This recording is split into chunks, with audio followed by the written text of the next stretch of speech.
rise high. Top 4 list where legends never die. Video games, movies, sports on the line. Your favorites carved in stone divine. It's all about your top 4, nothing more. Rushmore Show kicking down the door. Ranking the icons, the greats we adore. It's all about your top 4, nothing more.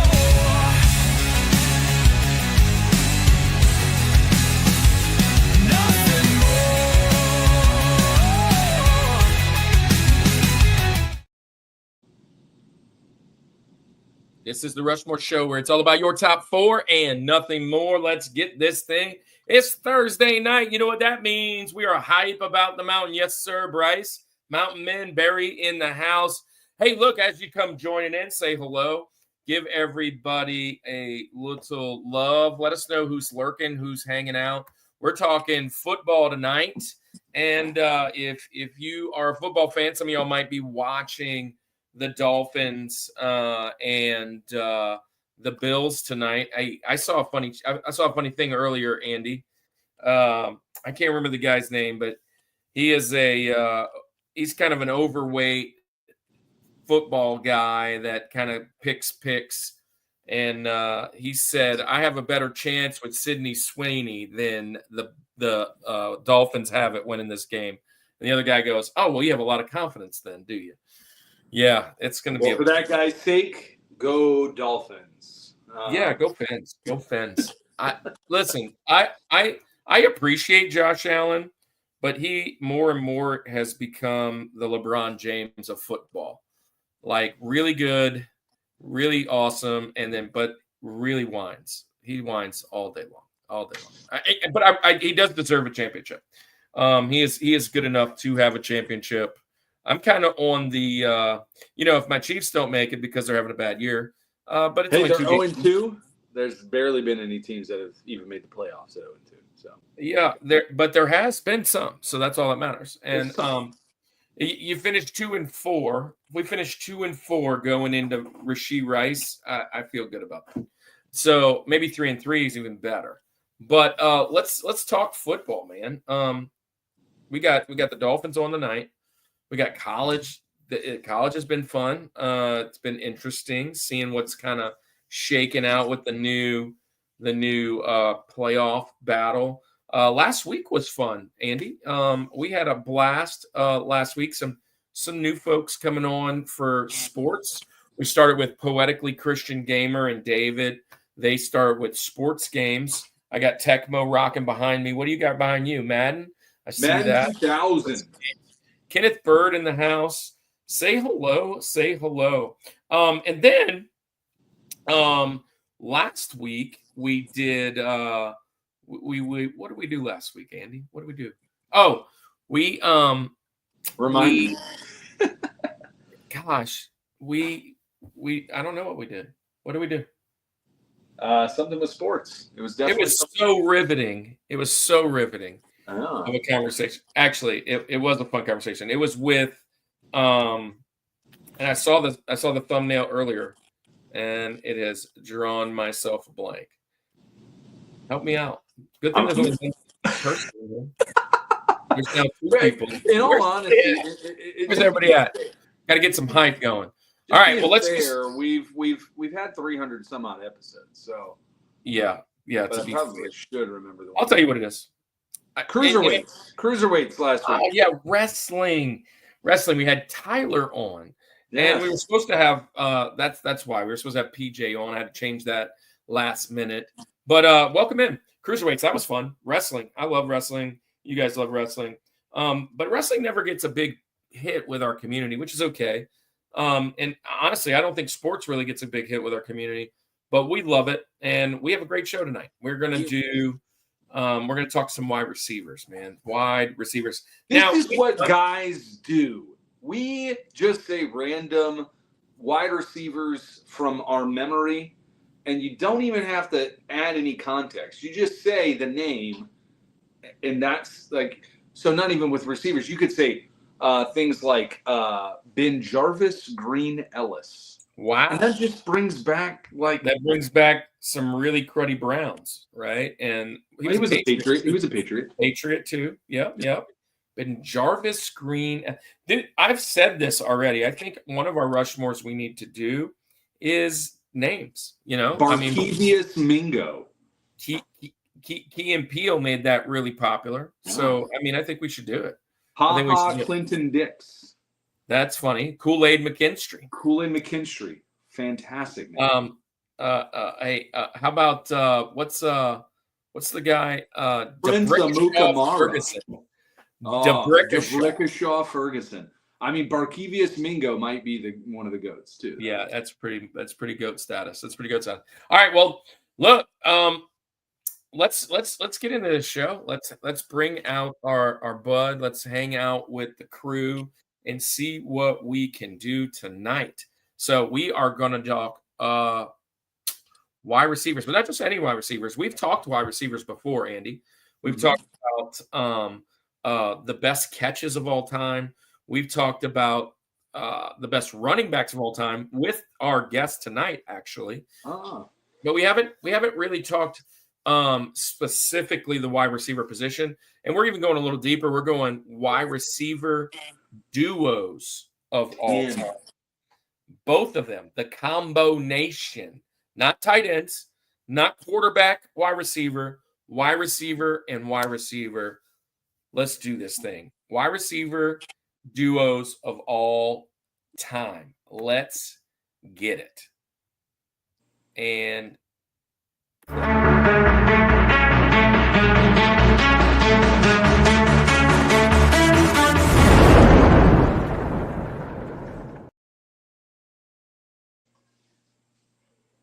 say hello as you come in. I know there's only a couple of you out there. We're starting a little behind, and I tried to share as much as I can. I'm going to share it right now, Andy, while I'm talking. I'm going to share to my socials, let everybody know we are live right now, and let's see what happens. Let's welcome to the show my coworker. This is my fourth year now, but about 3.5 years ago, walked into an elementary school looking to potentially substitute, and found out that they need some teachers. Thought I was going to get a 5th grade position potentially, and 5th grade turned in by the weekend that I was going to do health, and I ended up starting my health teacher career hanging out in the gym for the first month and a half, 2 months with this guy. Welcome to the show. They don't call him Coach, but I don't know why. We need to change that. You need to be Coach Banks, but we're going to bring Mr. Banks, the PE teacher. Hey. There he, and he's wearing all this black and red. That's what they do in Georgia. They rock this black and red. They wear it everywhere. It's an epidemic. But do that, Andy. But I gotta get the dust off of it. But Andy, did you get that video I sent you today? Yeah, I did. I was trying to pull it back up, but we need to pull that video back up. It's not showing on my end on my computer. In fact, for whatever reason, Facebook message, the last one it has was when we got 800 subs. I did see that a couple of our friends are getting like really hammered on YouTube, losing channels and losing stuff. Not necessarily friends of like Culture Box, but just acquaintances of the community, and just that YouTube has been doing some new things, I guess. And so, it is what it is. But I'll share it. I'll share it right here while Banks gets to chat, and so Banks can introduce himself. So, everybody, welcome to the show, Justin. This is Justin Banks, Mr. Banks. He is the PE teacher at our school. So, Justin, tell us, do you love football? What makes you love football? So, why'd you become a PE teacher? I know you liked it. Andy. Also, I don't remember if we shared this last time he was here. He's also a drummer. Bruh, come he on played in now. the drum line at school. Yes. Yeah, man. Yeah. So I got a degree in PE. I have a degree in PE, and I'm a drummer. So there you go. How about that? Hey, look at There that, you man. go. Andy, I knew it was a reason we clicked, man. It was a reason. Even though you're a Saints fan, man, we still, we can't match everything. Hey. Yeah. Well, let me. I started as a history major when I was in college, but as I looked at the requirements, the requisites of becoming a history major, I kind of started thinking about, sometimes you have to use college to figure out what you want to do in life. You just take your time so you can figure out, because after college, you're actually entering into your life as an adult. So I took that time and I kind of figured that I really enjoy sports. A lot of times in college, my TV was always on ESPN, no matter what season it was in, whether it had been football, baseball, basketball, soccer, tennis, golf. It didn't matter what it was. So I kind of had that interest in the sports in my entire life. Even when I was in the band in high school, like I would, if it wasn't for people in my section, like I would not know what was going on when we was in the stands, because they would let me know, because they knew I was focused on the game, trying to see what's going on in the game. Are we winning? Are we losing? What are these bonehead plays our coach may be calling at the time? But so I was always into sports. So once I got into college, it kind of pushed me. I knew I wanted to go into teaching because I enjoy working with kids. So it kind of pushed me to see what I could do in education that I really enjoyed. And it ended up pushing me towards PE. And so I got my health and physical education degree from the University of West Georgia. Go Wolves. And the rest is history. I took a parapro job first because as a PE teacher, those jobs don't come available too often. So you got to get your foot in the door. So you take that position wherever you can, and did that for 3 years. And then I stepped in as a PE teacher at my current school. Been there since I graduated from college in 2013, entering year 13 as an educator, year 10 as the PE teacher. Then football has just been one of my favorites. Just a first love of mine. Never got a chance to play. Played when I was young. Never got a chance. Kick me out, Andy. Who's that guy? What's happening? I was like, hello. There's two of them. We can't handle two Kirks, man. I was about to say, you got a twin you're hiding? Yeah. Now we got an echo. He actually does got a twin. Come on. The little one. Can you imagine Cannon with the beard like that? I am. That's what I've been sitting here trying. Like, I'm figure if he grows that beard. This to the show. I'm trying to add the clip. I think if Cannon grows a beard, I think you'll have your twin right there. That's it, man. That's it. Well, that's awesome, man. I know Kirk's working on a little media right there, trying to get. He did send me the video today, so it's uploading. It's uploading. Okay. Right now. Talking about peak athletic form. Definitely was put on display today. Yeah, man. Look, wide receiver. So Justin. So we're talking. Last time you were home, we did running backs, correct? So wide receiver duos, right? What excites you about? I mean, it's cool to talk about wide receivers, right? It's a great position. It's entertaining. It's fun. It's flashy, but there are some great duos out there, but not maybe to the extent that you would see just individuals. So what makes you think about wide receiver duos? What gets you excited about wide receiver duos? If you look at my background, I didn't ask about that. Since how football has evolved, it's becoming more of a passing league now, and like the excitement is that deep pass going down the field, and just to see that, if you think about, you see that hand go up, it's only one person you think about when you always see that hand go up. You know what's about to happen once you see that hand. Yeah. Like, it's crazy. So I'll say it's crazy because it's like you said, the league, the way that it is now, you can't be any ounce of successful without at least 2 receivers. I mean, you have to have a good 3, or at least a pass catching tight end. Pass catching. If you don't have that second receiver, you better have a nice pass catching tight end. I mean, even the running back position now, it's like if you can't run and catch, you're kind of relegated to a role player. Like you're just the duo we have currently in Atlanta. Like we got 2 dynamic running backs, but both of them can go out and catch the ball at the same time. That's right. And it's all right, Kirk, did you get that video? I think it's still spinning. Okay, well, we'll get to that eventually. So let's get started. Let's get to the show, and it hopefully it'll just upload. Okay, we only got 3 people in the chat right now, so we can be as cash as we want to. It's up. It is up. Is it ready to go? It is up. Start with that. Did you see that? Did you watch that video, Andy? I did. So this was yesterday. This was yesterday. Where is it?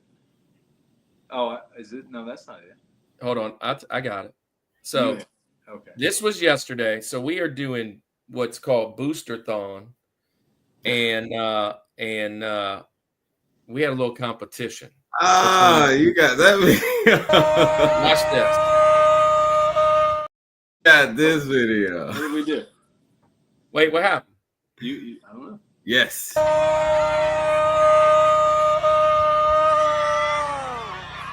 If y'all ready for the inflatable soup race of a lifetime, let me hear you say, oh yeah! Oh yeah! Now, guys, competing in this epic inflatable soup race, we have the incredible turkey.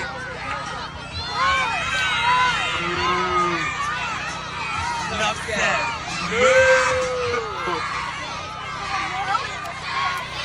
Harmonious, nautical animal.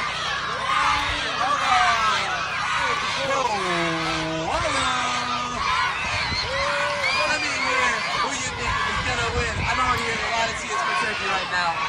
Who do y'all think is gonna win?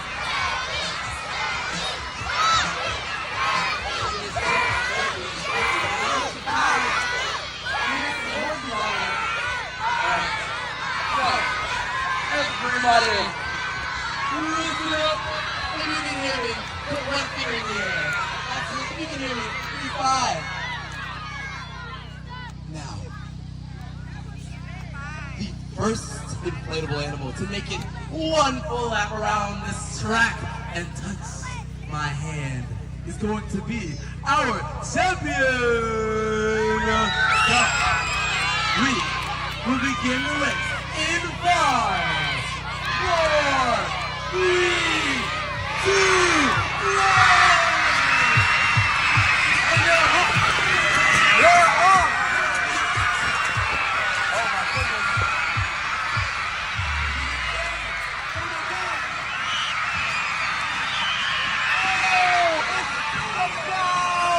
Let's go. It's our champion. He does his victory lap.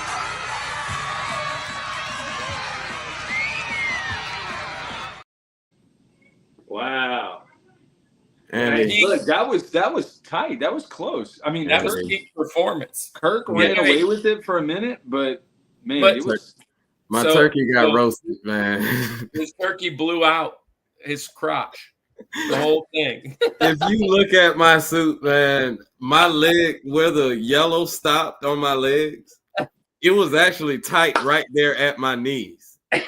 So I could only use my. That's impressive because walking in those suits is hard. You just missed the fun, man. Go back and watch that. Yeah.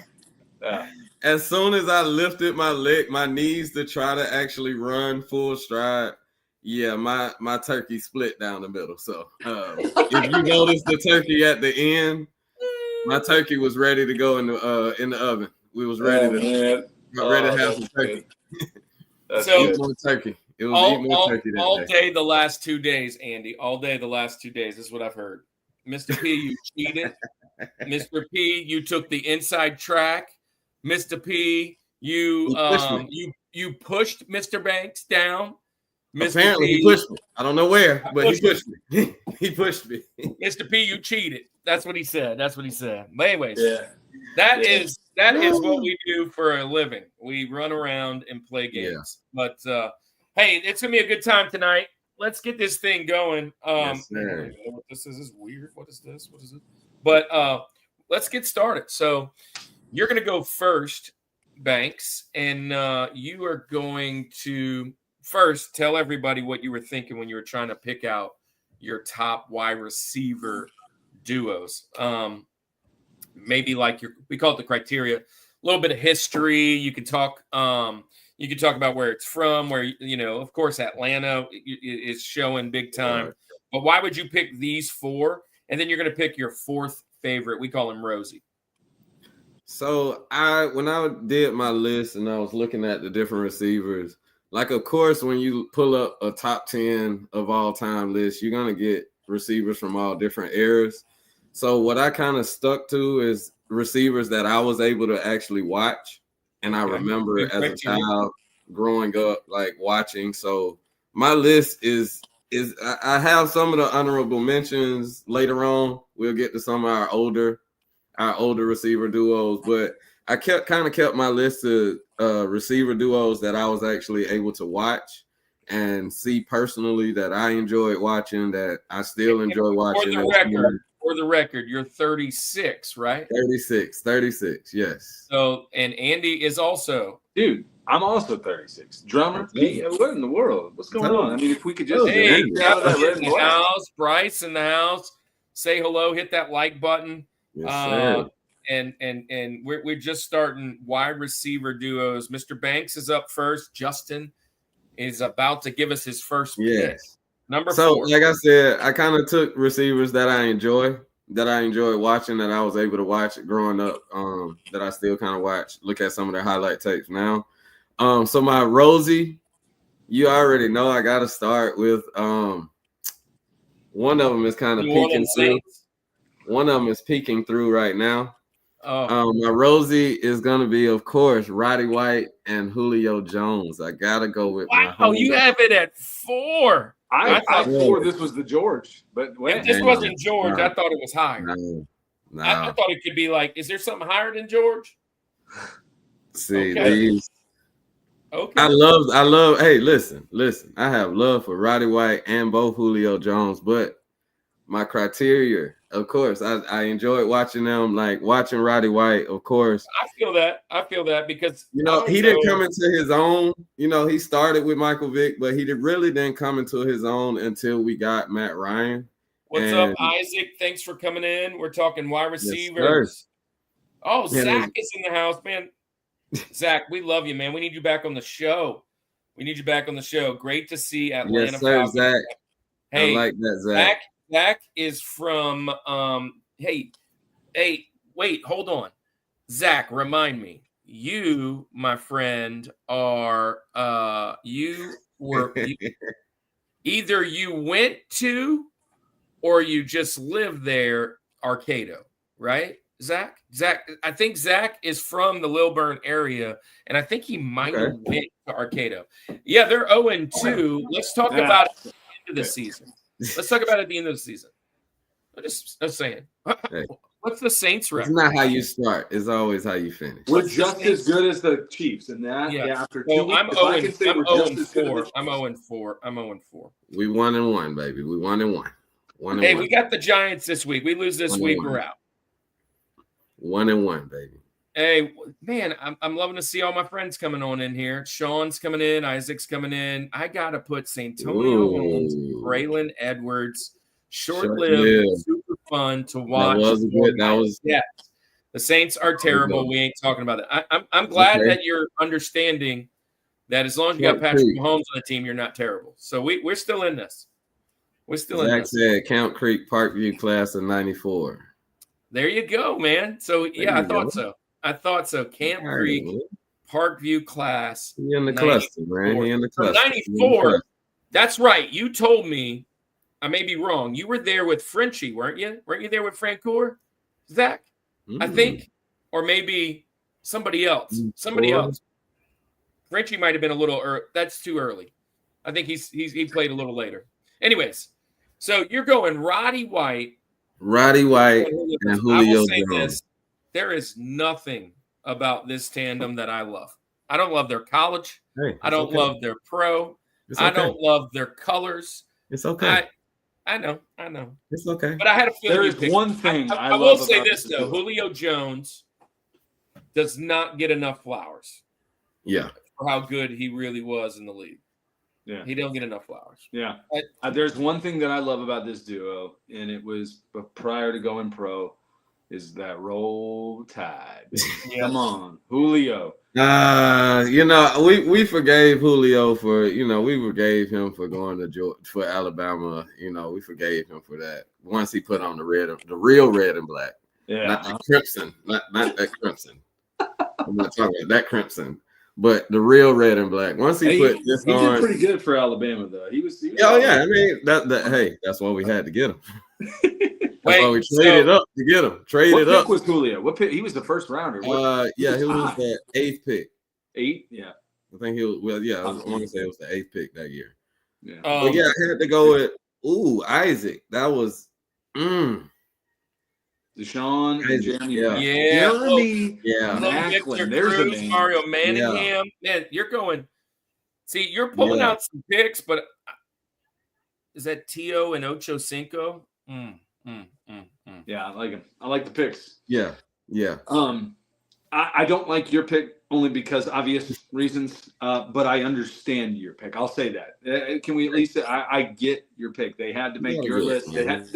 It's a great. Listen, we was talking earlier, man, and Kurt, and like when we was talking about are we going to include tight ends, and I was just thinking about, man, if that first duo when we just had Roddy White, Julio, and then had Tony G as our tight end. Dude, Gonzo is.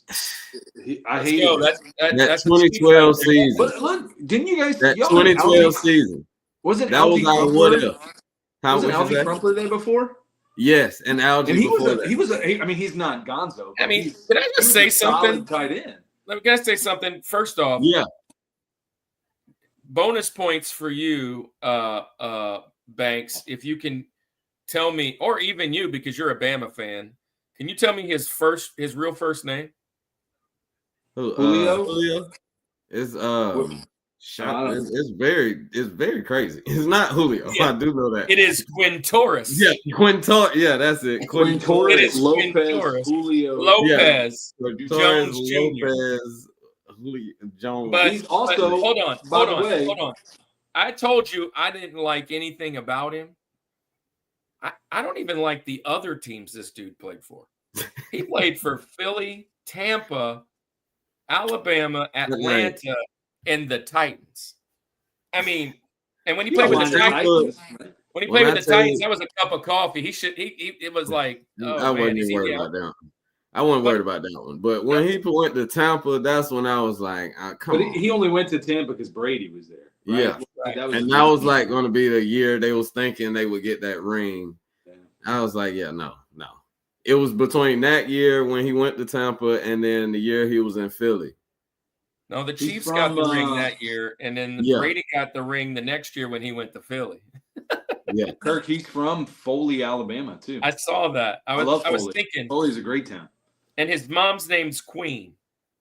And he's Quintorris. Quintorris and Queen. Quintorris. I love it. I mean, I don't love it. But it's a good pick. I mean, I knew this was happening today, but I didn't. I thought this was going to be a much higher for sure. I didn't think it was going to be so soon. I'll keep it low for now for you, Justin. Greg Jennings, Jordy Nelson is a sleeper pick. That is. I might snatch that up later in the day. See, Prime one. He had another pick. He had another duo on there. Background. Thanks for being here, though. Prime. He had another one. Appreciate you. He had another one in the background in the chat that I was going to pick too. Oh, yeah. Deshaun Jackson, Victor Burns. Yeah. Well, so there's some that are kind of rolling up in here. Yeah. And that Saints. Maybe I missed one. Did I miss one? Oh, that at Braylon Edwards. Sean, I know I said hello, but I want to make sure you heard me. How are you doing, buddy? All right. Shh. He said, shh. David's in the house.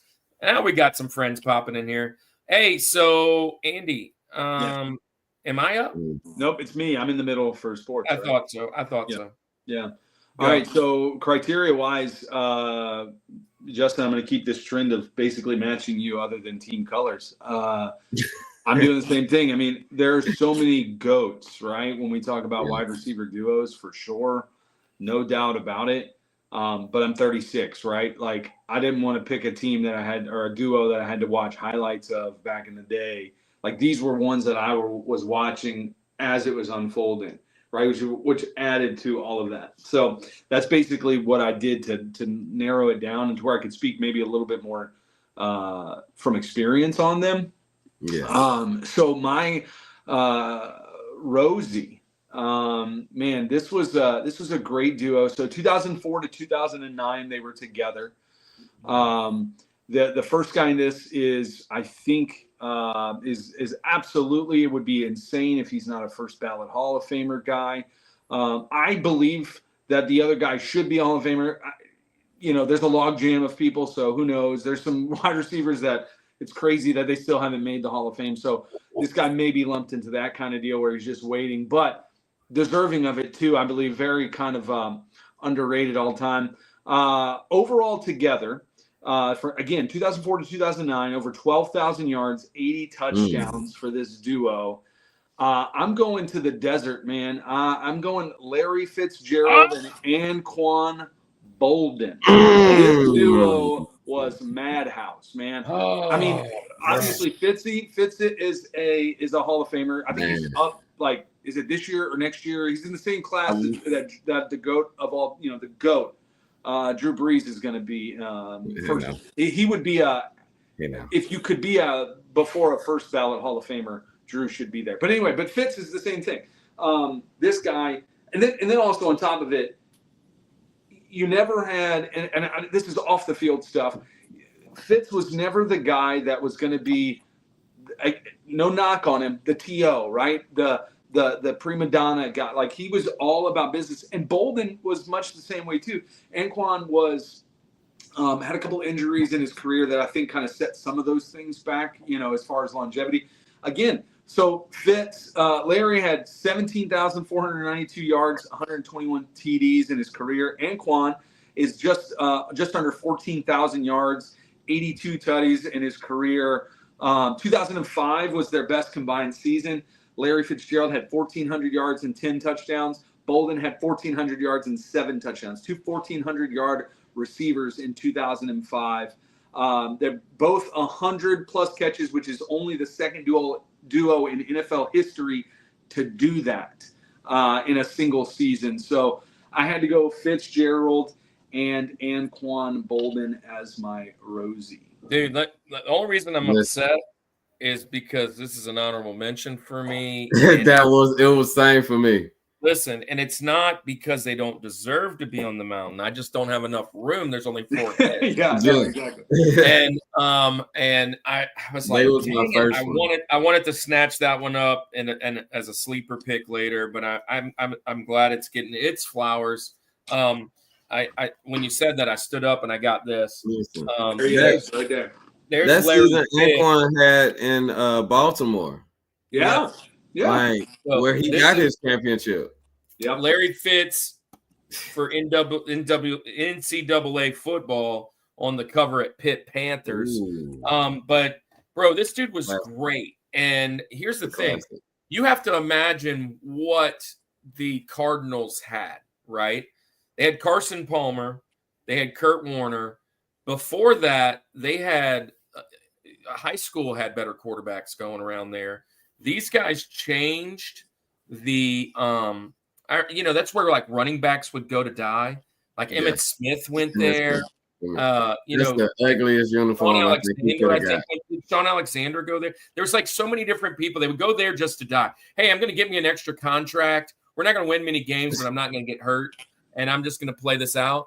And they changed what happened over there. Now Kyler should have been better than he is, and they've got some good weapons. But this pick is awesome. it was kind of like a shake and bake type thing. Yeah. Power and glory. Yeah. Listen, Fitzy was finesse. He'd catch everything. He was the one-handed grab. He ran the routes great. He did everything, whatever. Boldin was kind of more of a Gritty. just a grinder. Getting the extra large. He was a big dude. Going in the middle, going across that. Go in the middle, and then he's a big body too. Yeah. Yeah, and Fitzgerald, not afraid of contact.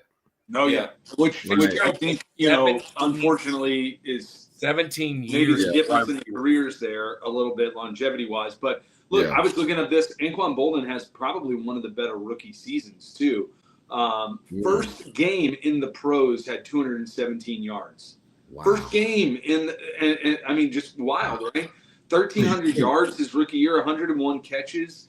He was the fastest receiver to 300 receptions. He was offensive rookie of the year. Boldin is a guy that man deserves a lot more. Again, I would say deserves consideration for the Hall, right? Obviously, Fitzgerald's in with the easiest path he can have. I think Boldin should be considered in that too. It might see with receivers, the Hall, it may take him a while because he wasn't considered like that number one receiver. Yeah. No, I get it. On any team, he wasn't that number one receiver for that team. So it might. He would be in the Hall of Fame of every team. On those teams, like he was doing number one receiver things, though. Yeah. Yeah, slot wide receiver duos, Welker and Edelman are great. Boldin was balling even towards the end of his career. And religious fanboy popping in. What's up, RF? Good seeing you. Hey, let's man, this is a good pick. That was a good pick, Andy. That was a good pick. All right, so I'm gonna go in. Okay, so there was this is about an 8-year career with these two guys together. Let me give you your criteria. Not much different. Since I've been watching football, these are the 4 sets of receivers that I thought were just dangerous. Not only did I think they were dangerous, they proved it. I'm pretty sure. Let me think for a second. Yes. Almost all of them won Super Bowls. I think 3 out of 4 won Super Bowls together. I mean, it's just it was really hard to pick this list, but I'm going to tell you about my first one. So, I'm in my 40s now. So, so much so that 80s and 90s are where most of my picks would normally lie. But when it comes to like football, I didn't really start watching until when I became a Chiefs fan, which was in like 92, 93. So mid 90s was what I watched a lot of football about, but a couple of those might bleed over a little bit. So here we go. My first pick, 1999 to 2008, they were together. Let's see. They racked up a lot. Matter of fact, they racked up so much. They are the career yards together teammates of all time. Career yards together teammates of all time. 21,310 yards is what this says. 21,310 yards these two guys got in the midst of those 7-8 years. A lot of touchdowns together. This is so they had a couple different quarterbacks, but mainly the big quarterback that they had brought them to the show not once but twice, but they only won once. It's the same guy that quarterbacked your guys, Andy. I'm going with the greatest show on turf. I'm going Torrey Holt and Isaac Bruce. Isaac Bruce, Torrey Holt. You can split them either way, one way or the other. But when you talk about watching, then not to mention you add the receiving running back that they had in Marshall Faulk. This team just was a pass-catching disaster for most teams. Kurt Warner became a household name overnight from bagging bread, right? And so greatest yards. So Bruce had 8 1,000-yard seasons.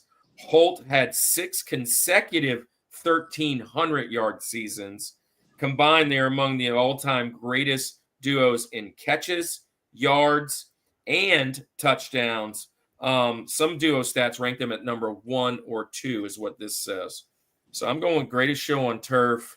Holt and Bruce. Man. Barry in the house. Welcome, bro.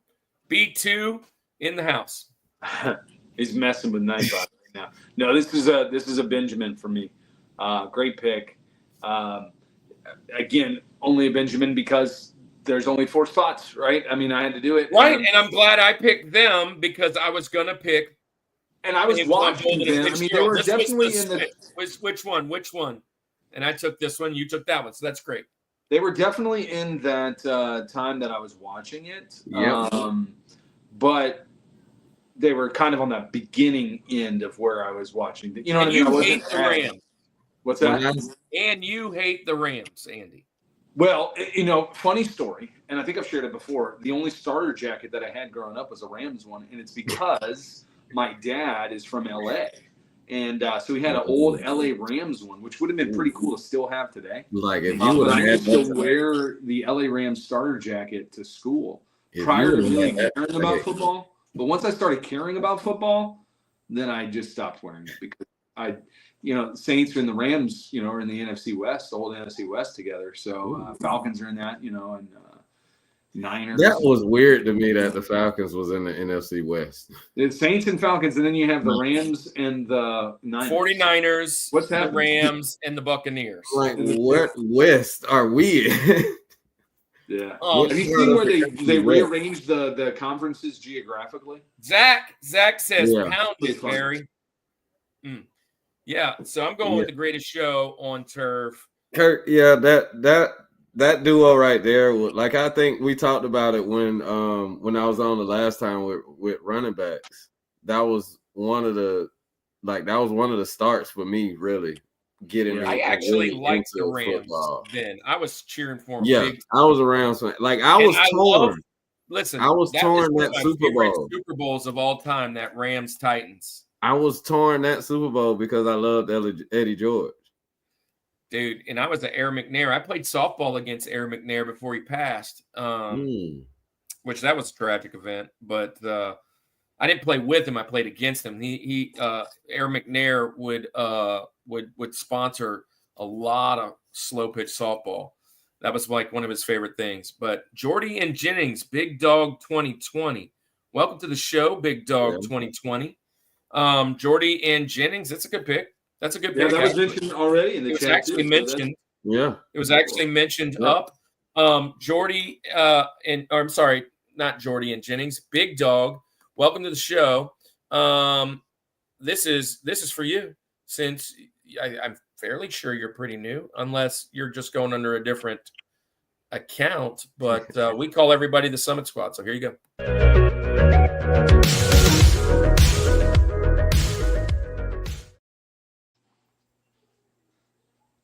We're doing is we're ranking our top 4. Right now we're in the 4. We'll go 4, 3, 2, 1.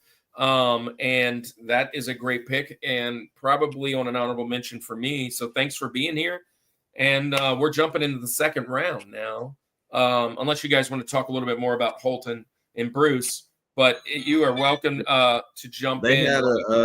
They had a sneaky slot receiver that with them too. Yeah. They had a sneaky slot receiver. The whole team was pretty sneaky. Was it Hakeem Nicks? No, that was Hakeem Nicks. Was it was Hakeem. I don't remember his last name now. It was Akieem. Hakeem Nicks was H. So I'm gonna find it. But they had gosh, what is his name? His last name's hyphenated. Yeah, I had. Anyways. All right, so that was a crazy. I like that. Go. So, hey, Dusty, welcome to the house, man. Dusty, I'm so excited to see you here. Everybody say hello to Matt. By the way, if you're in the chat and you have a wrench, that means you have been hanging around here and you're welcome to share your channels. Go visit their channels. Matt has a great video game channel that does Pokemon. Zach has a great sports card channel. He also has a gardening and thrifting channel. B2 Barry does some great stuff with his channel with the word and just taking a walk. Religious fanboy, same. Isaac, yeah. Everybody, share it. Share your chats. So you're up. Dang it, Justin, you're up. We're talking TJ, Jazzy, Jeff. Now this is number 3 on your mountain. Who is your third? Number 3. Third favorite. Number 3.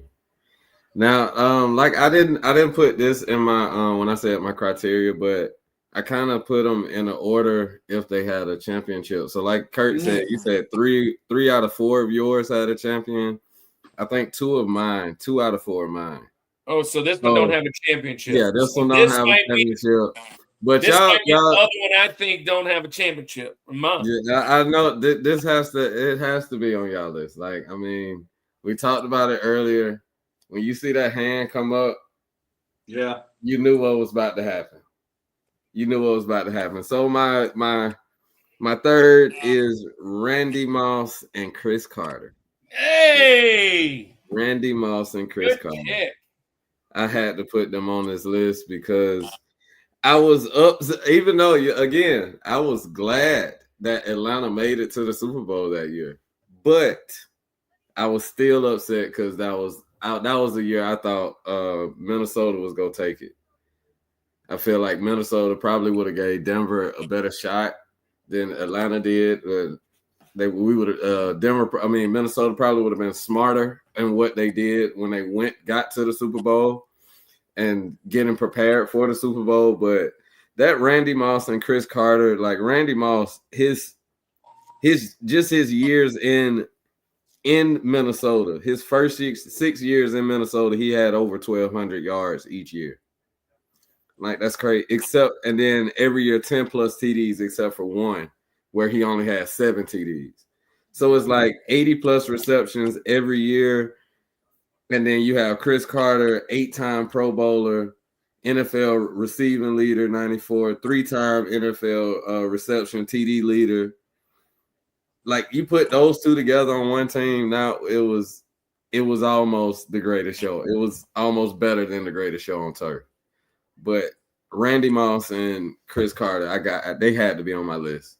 Yeah, this was a Benjamin for me too. And again, it was in the time that I'm watching it. But I mean, they're big. I mean, big year. What, like 98, 98? Yeah. 98. I want to say. Yeah, obvious GOAT status for Moss. So Moss was drafted in 98. He played there through 2004. 2004. Chris Carter Just had that already been individual there since stat line. 90, and he was gone at 01. Yeah. So these two were together from 98 to 01. Yeah, It was so that one meme you always see, that's the stat line: 3 receptions for 196 yards and 3 touchdowns, or something stupid that meme put up. That's just atrocious. That's crazy. Why? How does that even happen? How? It's because it's straight cash, homie. You know what I mean? Like, he's just, Randy Moss is that dude. When you see that hand, that's all it is. And now you have a whole segment on the show of You Got Moss. That's exact. So I was about to say, if we can change, like, if your last name becomes a verb for how good of a receiver you are, like getting mossed, like that speaks volumes right there. I absolutely love Randy Moss on TV. Yes. I love Chris Carter on TV. Man, I'm from the country. Oh, yeah. You know, like, he is a Southern. Chris Carter is straight shooter. Chris Carter is a straight shooter. Man, I'll tell you what, like, what? What? It's like watching King of the Hill. But yeah, no. Yeah. That I love that. Virginia. Chris Carter, another great one that, Hall of Famer, right? Hall of Famer? Yes. Deserving this, which you don't see that often, I guess, for a receiver without a ring. But I mean, that speaks volumes right there. That if you're going to get in the Hall and the ring wasn't even in the consideration. You know what I mean? So, You got to think Chris Carter had 2 back-to-back seasons with 122 receptions. I mean, that's stupid, right? So- That's just crazy. And people sleep on Chris Carter. Yeah, exactly. How? Chris Carter's And top then- 10 all time. Randy Moss is top 5 all time. That's crazy. So, Randy played for 6 different teams. Carter played for basically 1. And Did he sign with another team? no, well, Yeah, most he of was his dra- he production was with ended in Philly. 2001. I think he was going to sign, and then he did, and he decided to go. But when you talk about Pro Bowls, touchdown leaders, yards leader, Moss led the league in touchdowns and yards in 6 different occasions. 6 years. He played for Philly. He's for 3 got years. more trophies. He's got more trophies than the New York Yankees, bro. He's He got got 9 seasons and with 10 plus TDs. And I'm going to say this: the reason I brought up trophies, to me, the best Heisman race that ever happened was the year he was in the Heisman race, and he got third place. He was in. Peyton Peyton Manning got yeah. second place. Got second. Charles Woodson, not Rob Woodson. Yeah. Charles won Woodson that year. won first place, and he was coming out of Marshall getting third place, and I wanted him to win so bad. Same with LaDainian Tomlinson out of TCU. I wanted him to win just because it's a small school. Very much like Genty last year, I was pulling for. Yeah. Because I small kind of schools, felt they wasn't gonna give it to Genty. it just doesn't happen very often. This is a fantastic pick. I love this pick. Here's another crazy stat. Randy Moss in 98, which is his rookie year, Dante Culpepper, the whole 9. They went 15-1 in the regular season. The year that Brady, I think it was 2004 when he was with Brady. No, They that was They 07. went 16-0. I think So that he was was on a team 07. that went 15-1 and a team that went 16-0, and neither one won the Super Bowl. That's crazy. I know. That's Crazy. wild. Crazy. That's wild. He Anyways, lost the first one off of a kick, didn't even make it because of a kicker. so and then Percy lost the Harvin second and because Sidney of- Rice was a fun duo. I don't know that I would put them on a mountain. They were a fun duo. Yeah. Percy Harvin, man, that guy was like a joystick. Yeah, but he was a concussion Coming out of guy. Florida. It wasn't Percy Sidney Harvin Rice, I always- believe, was coming out of South Carolina, huh? Oh yeah, that's what Percy Isaac Harvin was coming saying. out of Florida. Harvin Yeah. was Florida. That- Yeah. That's Picture Sidney pretty Rice in what South Isaac Carolina. said. What Isaac said in the comments, Moss never winning the ring is probably There's the biggest what ifs of all time. Well, we just were talking about that. You know what I mean? 2 years, 2 years he was close. Both years, either 15-1, like you said, or 16 in the season. Boom. Sidney Rice, South Carolina, draft pick 2007. Nice. Harvin was just had concussion issues, right? Yeah. If I remember, or like Yeah, he had concussion, or I think it was like migraines. That's it. I remember there I was think it was some migraines, real migraines. Yeah. All right, Well, Andy. good pick. So if the greatest show on turf and the Purple People Eater Vikings are on your Benjamins, Yeah, I man. am very No, interested. I'll say this: my What's coming nowhere up. in my thought process was I thinking goats or like necessarily rings. Or, Right. things But like still, that. like I'm anxious. I to was see where you go. thinking, Andy watching football. What Okay. excited me about watching football, and I would venture to say that actually this next pick might be the most exciting of my picks. Right? Mhm. I'm not saying best of all time. They had the unfortunate reality of being on one of the worst managed teams of all time. But the fact what they did, now they had a great quarterback, but what they did with this horrible franchise it's astonishing. let me just say this: 2001 to 2008. The prime would probably be 04 to 07 of this duo. The best combined season was 06, where the one had just under 1,400 yards, 7 touchdowns. The other guy is a wide receiver too. One of my kind of the most slept on receivers that's been out there. He had 900 yards, 9 touchdowns. So solid season there. Overall, 14,000 receiving yards between the two. Over 80 touchdowns for the both. I'm going with Cincinnati's own Chad Johnson. Who's your mama? TJ. Who's your mama?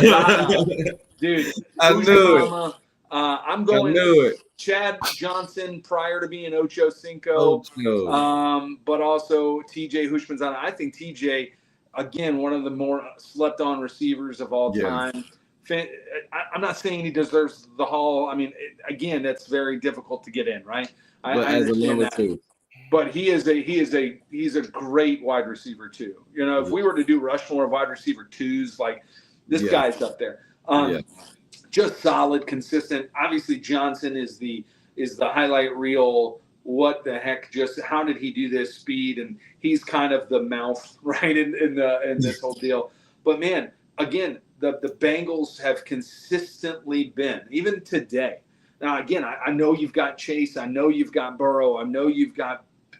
It's just they do dumb things. They do. It's like the management, something is just not clicking, and it's been a thing forever. You had Carson Palmer. You had this great team, but you kept your coach for like 500 coach. Like it's just crazy. Marvin Lewis, right? Yeah. And but even in that and being kind of that low tier team, man, were they fun to watch. I'm talking about they were must watch TV, must watch. You knew something was going to pop off with Johnson. You knew that Hushmanzada, if nothing else, you're going to love saying the name. But is going to just be solid and they're going to do great together. So when I thought, and funny enough, when the topic was brought up with wide receiver duos, this was the first one that my mind went to. And again, they're not the most prolific in the sense of jewelry and accolades, right? But from an entertainment standpoint, and again, they are solid. It's a solid duo. I don't want to sell them short. Like they produced on the field for sure. Maybe not in the postseason, right? I don't even know how many times that duo even sniffed the postseason with that team.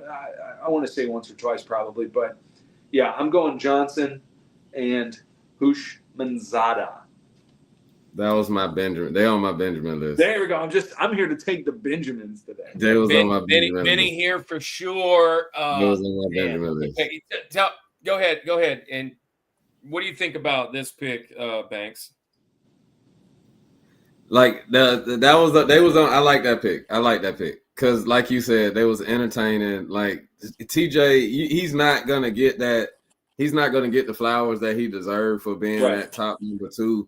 But I think he was one of those number 2s that knew his position and didn't play that diva role. Like, no, I want to be the number 1. Like, no, him and Chad, they kind of fed off each other, and they was a great wide receiver duo. I just felt the teams they had in Cincinnati at the time, it was just like defense can't get it together, and then just something crazy is going to happen to that team. Yeah. Carson Palmer is going to have some type of season-ending injury, and it's just not going to work out. It just seems that they've had a dark cloud over that franchise. Hey, so I think it's because of Chris Collinsworth. I love this pick. They were the most fun as far as accolades go. They were lacking with bad management, like you said. Yeah. I mean, like everything from Achilles Smith, just that was Vontez Burfict was on that team on defense. Vontez Burfict, Pac-Man Jones. Pac-Man Jones. Yeah. So that, but here's some fun facts about these guys. One of my favorite things is the nicknames, right? Who's Your Mama and Ocho Cinco. And the touchdown celebrations that Oh Ocho yeah, brought yeah. was Yes. next level. Top tier. Hey, That's what pushed. Bryce in the house. Hey, guys. So if you're out there, say hello. Bryce. I got 14 hanging out. If you're lurking, that's cool. Just say hello. But one of the things that I wanted to share, Andy, I don't know if you even realize this. You might, because you live in Louisiana at least. Papa and Baby Bear. What up, fellas? Just stopping by to support, man. We love you guys. Hey, you're on soon. You're going to be on soon. So Frankie Hey, Drew P, Bledsoe just got sacked working in on the that. background. Frankie P. Wait. Frankie P, thanks for being here. So here's the deal. I know you don't talk about this, Andy, because you're not a Tiger fan. But TJ Hushmanzada's daughters, both of them, played softball for LSU.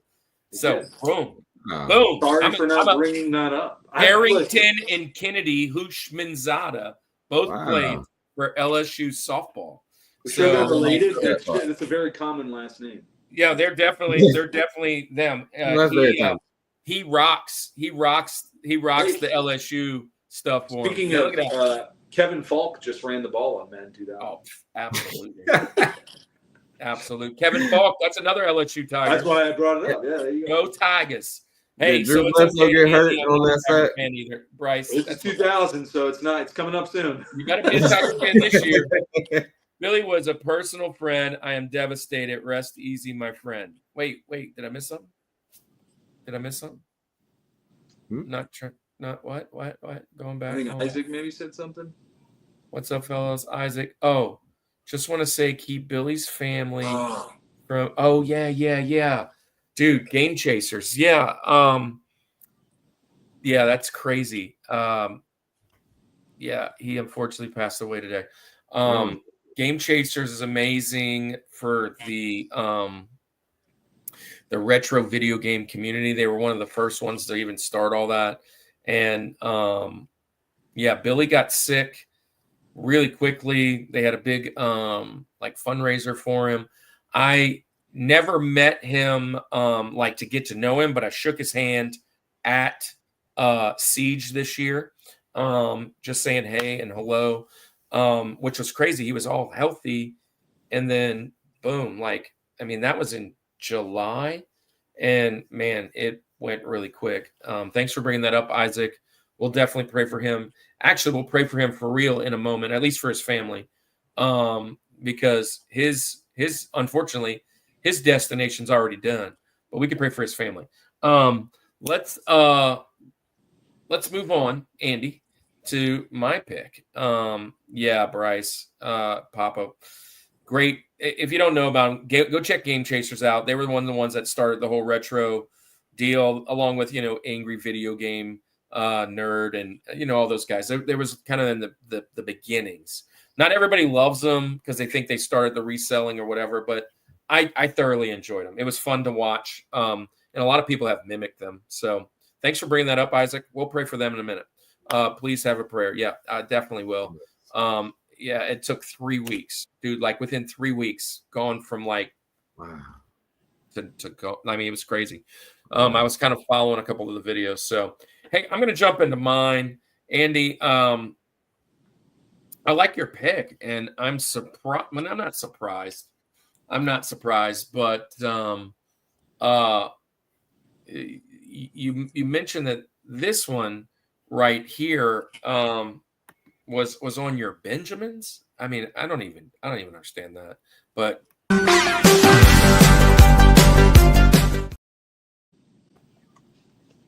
yeah, I mean, Randy Moss and Chris Carter. I mean, I could have made him number one.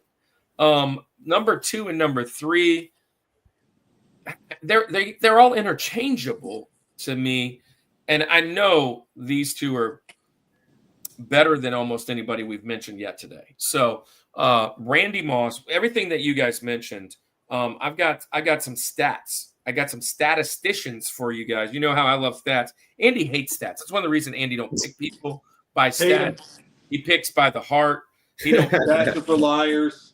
Stats are liars. Yeah. Okay. So Chris Carter, in the years they overlapped, had 4,463 yards with 41 touchdowns in 69 games with Moss.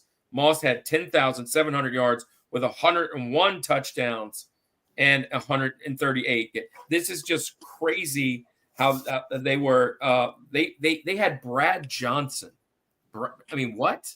Brad Johnson, The illustrious Brad Johnson. the illustrious, Yes. which went on to win a Tampa Bay Super Bowl, right? Not 'cause of And him. they had Randall Cunningham for a blip in that Yep. same year, and then 1999, Dante Culpepper. Let me tell you something. I thought Culpepper was going to be the greatest of all time that year. Yeah. So it was him, and remember it was McNabb and a couple other guys, and Yep. the running was starting to happen, but he was so Yeah. massive. I was like, who's tackling this guy, right? And then you got these two receivers, and he can throw the length of the field. He can throw almost 100 yards, standing straight up. And then not to mention the other weapons that were sitting there around that the Vikings had. I mean, the Vikings were such a well-built team. You got Jared Allen up the middle, which he was a Chief for a little bit. But let's just say Chris Carter and Randy Moss. Now, I would say this. Randy Moss could have been on here 3 different times. I'm not going to pick him again, but I will just say this. I'm not even going to pick him in the Benjamins. There's too many Benjamins out there. And this isn't to steal anybody's thunder if they want to pick a Randy Moss later, but I do want to just throw this stat out there. Randy Moss and another guy, a different guy, has the record for combination touchdowns in a season. So as far as duos go, one season with another guy was the greatest touchdown season of all time. But I had to go with these two. To me, this is I'm going into the military at this time. I'm becoming a huge Randy Moss fan. I almost became like a Vikings fan. I love this guy so much. I loved it because, one, African-American dude from a small school that sounds like all he wants to do is fish and hunt and not go to practice. It was theater.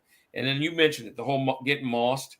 But he joined a generational talent in the twilight of his years, right? The last 5, 6, 7 years of his years, and made that team, like he made Chris want to be, balling again, right? And so I love this. Going with a Rushmore. I think that maybe subconsciously why they would be a Benjamin for me. You got to think back to when I got into football. I was a Brett Favre and Packers fan. That was what I was watching. And I think maybe part of me, and I don't think I really understood rivalries and things then, but maybe I just subconsciously blocked out anything Minnesota. Also, maybe I forget because I just don't like Minnesota in general, based on more recent events. Yeah, more recent events, but also your favorite player of all time, not wearing a fleur-de-lis, played for them. Yeah, I mean, but I love what he did for the Vikings then, because he helped the fleur-de-lis. He sent us to the Super Bowl. Brett Favre is the guy we're talking about. Listen, as many upsets as we have against Minnesota, we will never have Brett Favre throwing a pick to Tracy Porter. Look, this is a great one. Isaac, I love this topic. Top 4. Second stint QB. I think of a current guy now that I love. It's not his second stint. It's like his 4th stint. Well, no, but in his second stint, he had a quote that I love. That is one of the greatest football quotes of all time. I mean, are you talking about Baker? No, I'm not. I'm talking about Baker. I like Baker. I hate that he's in Tampa, but I've always been a Baker Mayfield fan. I'm saying I hate that he's in Tampa, but yeah, I hate it. But I love Baker. Give me a second. Give me a second. Second round. It was his second team. He's now on his I believe his 3rd team. Aaron Rodgers? And this guy James? was essentially thrown away from his first team, and he had a quote that reflected Jared that. Goff. No. Oh, Matthew Carson Stafford. Wentz. No. Carson Wentz? No. Jameis? No. I do love Jameis. Jameis. I do love Jameis. I was about to say, he got some quotes for you. Yeah, I'm going to tell you the quote. They wrote me off. I ain't right back, though. Oh, Geno Smith. Geno Smith, baby. Geno. Geno Smith. Yeah. That's a great quote. That's an all-time quote. Yeah. This is his third team. Yeah. Giants, He's at the Raiders. Seattle. He said No, this is fourth. Fourth team, yeah, because Jets. He was on the Jets. He said in a quote the other day, he said, as great as we had it in Seattle, I never felt like I fit there. I loved him. Which is crazy because they were pretty decent. They were Anyways, decent when he was there. that's a good topic, Isaac. When Isaac, if you want to come back on the show, Yeah, I like I know that. we I missed like that out. topic. We have I have the George of second stint QBs of all time. I mean, it'll never change. But anyway, Yeah. I know. Wait, Draper. well, let me so let's say this is No. yeah, but does the first one have to be bad? no, but we prefer them. I would think I'd prefer them in their second stint. In their second stint, yeah. Okay, because For one reason or the other, they moved to another team. His Chargers run wasn't bad. No, I'm just, but He just got hurt. That one shoulder. I mean, Brett Favre is one of my favorite second stint QBs. There we go. Well, Man, that was another. Low Did he blow, even my play his bad, low first blow. stint? No, he didn't play his his first stint? stint. No, they just said he's a terrible quarterback. Glanville was like, He had a jersey. That counts as a stint, right? Yeah. Andy, would you ever Hey, rock if I that could get me a number 4 Falcons Brett Favre jersey, I would. Can you find those? Andy, I would really you wanna rock find one. a Falcons farm? No, it could be a Falcon. If Breeze ever played for the Falcons, I wouldn't rock it. I mean, it just is what it is, man. If I send Morton you one Anderson, tomorrow, Thomas Andrew, Morstead, you saying you would not Bobby wear it? Hebert. Listen, If I if you sent could you a randomly Brett- find a Favre, I can't imagine. I mean, are they? That's what I'm saying. Like, if I could find one, I really want one. And I bet I can get you a Favre shirt. I don't look. There's for sale. You can find them. Yeah. Atlanta Anyways, Falcons? Yeah. Easy Ed McCaffrey, of course. Bring in the Browns. Oh, yeah. Googled it. I mean, Nobody there's a bunch of asked them. you. Wow. Poetically Okay, yeah, I Christian want one. gamer. But it's like it's weird because it's like the newer Falcons jersey, but it has Favre. Oh no. Like, it doesn't I make want sense. that, I want that old school. I want the old school. The black jersey the with the black white. with the white Falcon, black and just white. No, I know That's what I easy. would take though. I would take a Falcons. This one's $350 on eBay. I would take a Falcons. 350. $350. That's crazy. Ugh. Tree fitty. Oh. I want a Dion Falcon. They don't jersey, pay us too. teachers enough to pay $350 for a jersey. Well, I'm in Just Houston, for jersey. so I'm in that game with you guys. So, All right. Just So- for jersey, no. All right. So, who we at? Hey, there you go. Where we we're at? at Where we halftime. We're at halftime. Halftime. Yeah, we didn't get the clip yet. We still haven't got the clip. So here is the deal, yo. We are obviously, we love talking sports. We obviously love talking all these other things. This is sports month. So, well, it's 2 months. We do 6 topics for 2 months apiece. Sports is not always our most visited because a lot of the people that come and visit us are, well, nerds, geeks, and gamers. And that's what we are. Andy and I, we go to all these conventions and we go to these conventions to hang out with other nerds, geeks, and gamers. And if you met Andy and I, you might not think that right off the bat, just because like most of the time when you find me, I'm watching my kids play sports and I love sports. And usually sports don't fall in that realm. So a lot of times we don't have really high numbers right here. And that's okay because it's all about the community over there and who comes and hangs out. So thanks for being here, everybody. But let me tell you a little bit about what we do and why we do. Number one, Andy and I are both teachers. We're both pastors. We're both leaders in our house. Both obviously dads. We mentioned with Banks below us, all three of us are PE majors, which is interesting. And all three of us have been teachers. Banks, we just got to get you on the worship team.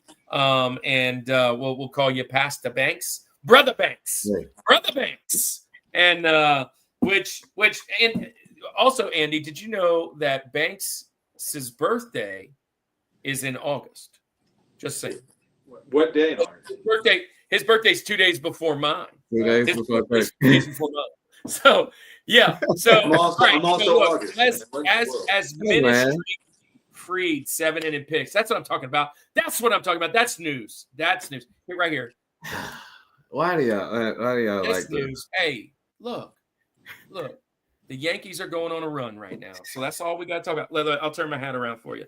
There it is. So but let's talk about what the real thing is. You know, we go from the best team, but we'll go to the best person. Let's talk Jesus real quick. So if you're in the chat, thanks for being here. We are pastors, and we use our platform for one thing and one thing only. And it is to shine a light on the darkness in the world and darkness out there. And we get to do that by going to conventions and not shouting and Bible bashing people because they're different, because they're nerds, geeks, and gamers, right? A lot of nerds, geeks, and gamers are unreached people group, right? So a lot of times we talk about the LGBTQ and plus community. We talk about the trans community. We talk about whatever other communities. And a lot of times one of the communities that never gets mentioned, which is a bunch of what they would say are weirdos, and we fit right in, is the nerds, geeks, and gamers.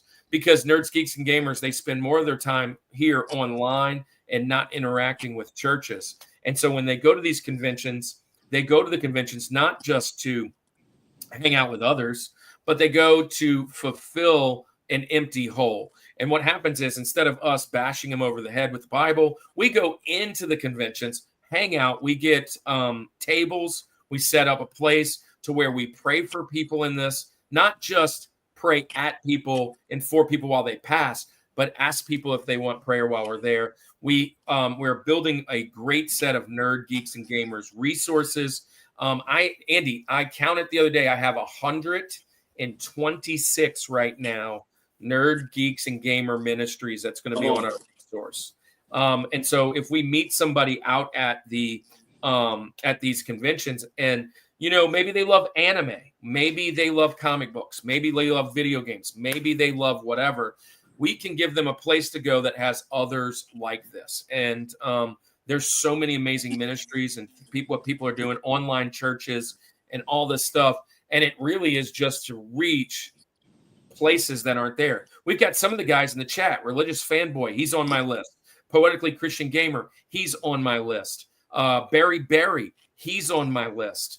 There's several guys that are in here, but also some people that are on our list are over there over your head, Andy. So while I'm finishing up, why don't you get us a friend to share a video from our friends at Culture Box? So our next conventions we have coming up, we have a great list of conventions, actually, Andy. And I'm going to type, I'll type it in the chat here in a second. But our new website is called Rushmore Reboot .weebly.com. Rushmore Reboot.weebly.com. And if you go there, you can follow along and see our ministry. You can see everything that we're doing, but you can also click and go to Convention Life, and you can pull up all the conventions we're going to be at, and you can kind of surf each one of the conventions. Here they are. We had David in the chat earlier. David runs the Augusta Video Game Expo. We'll be down there. We're going to be at Siege 2026 next year. But here are the dates that are coming up, Andy.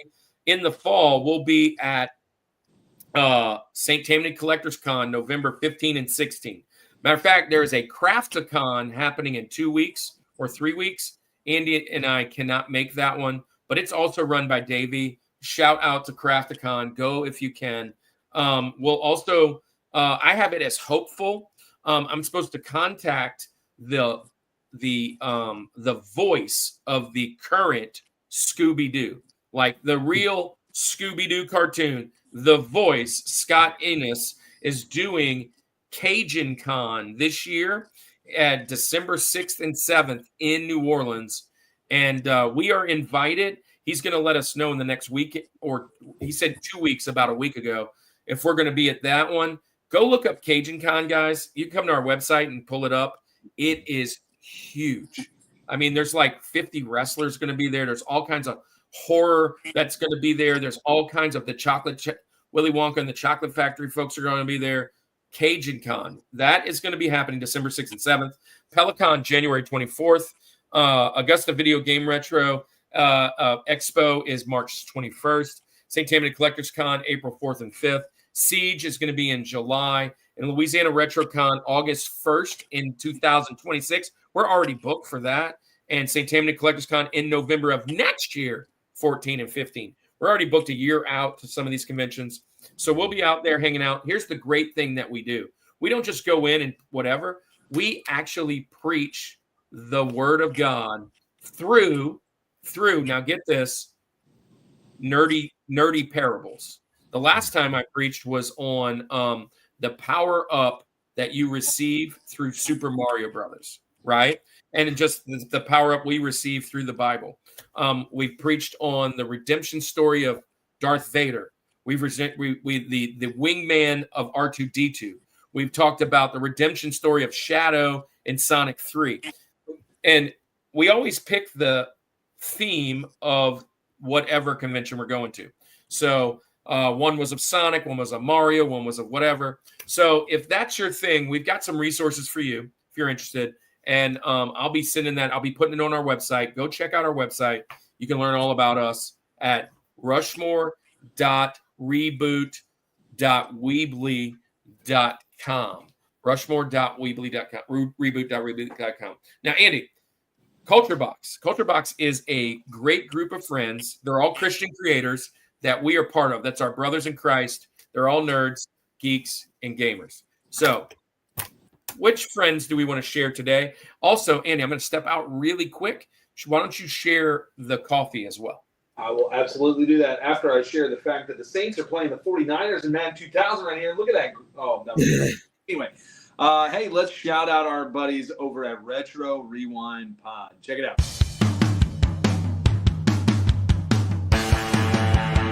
Every other week, join the Retro Rewind Pod as they travel back 15 or more years along the entertainment space-time continuum in their mission to review movies and games, establishing what is still worth your time today. Expect fun banter and trivial insights from Francisco, Paul, and rotating guest hosts who are all out of time.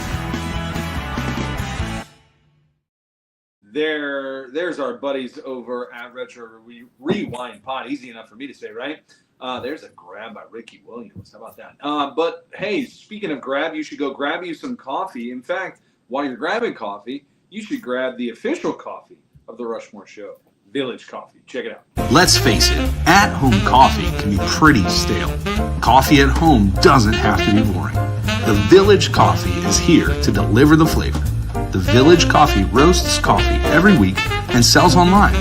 Go to villagebeans.com to order your coffee today and use discount code RUSHMORE for free shipping. There you go.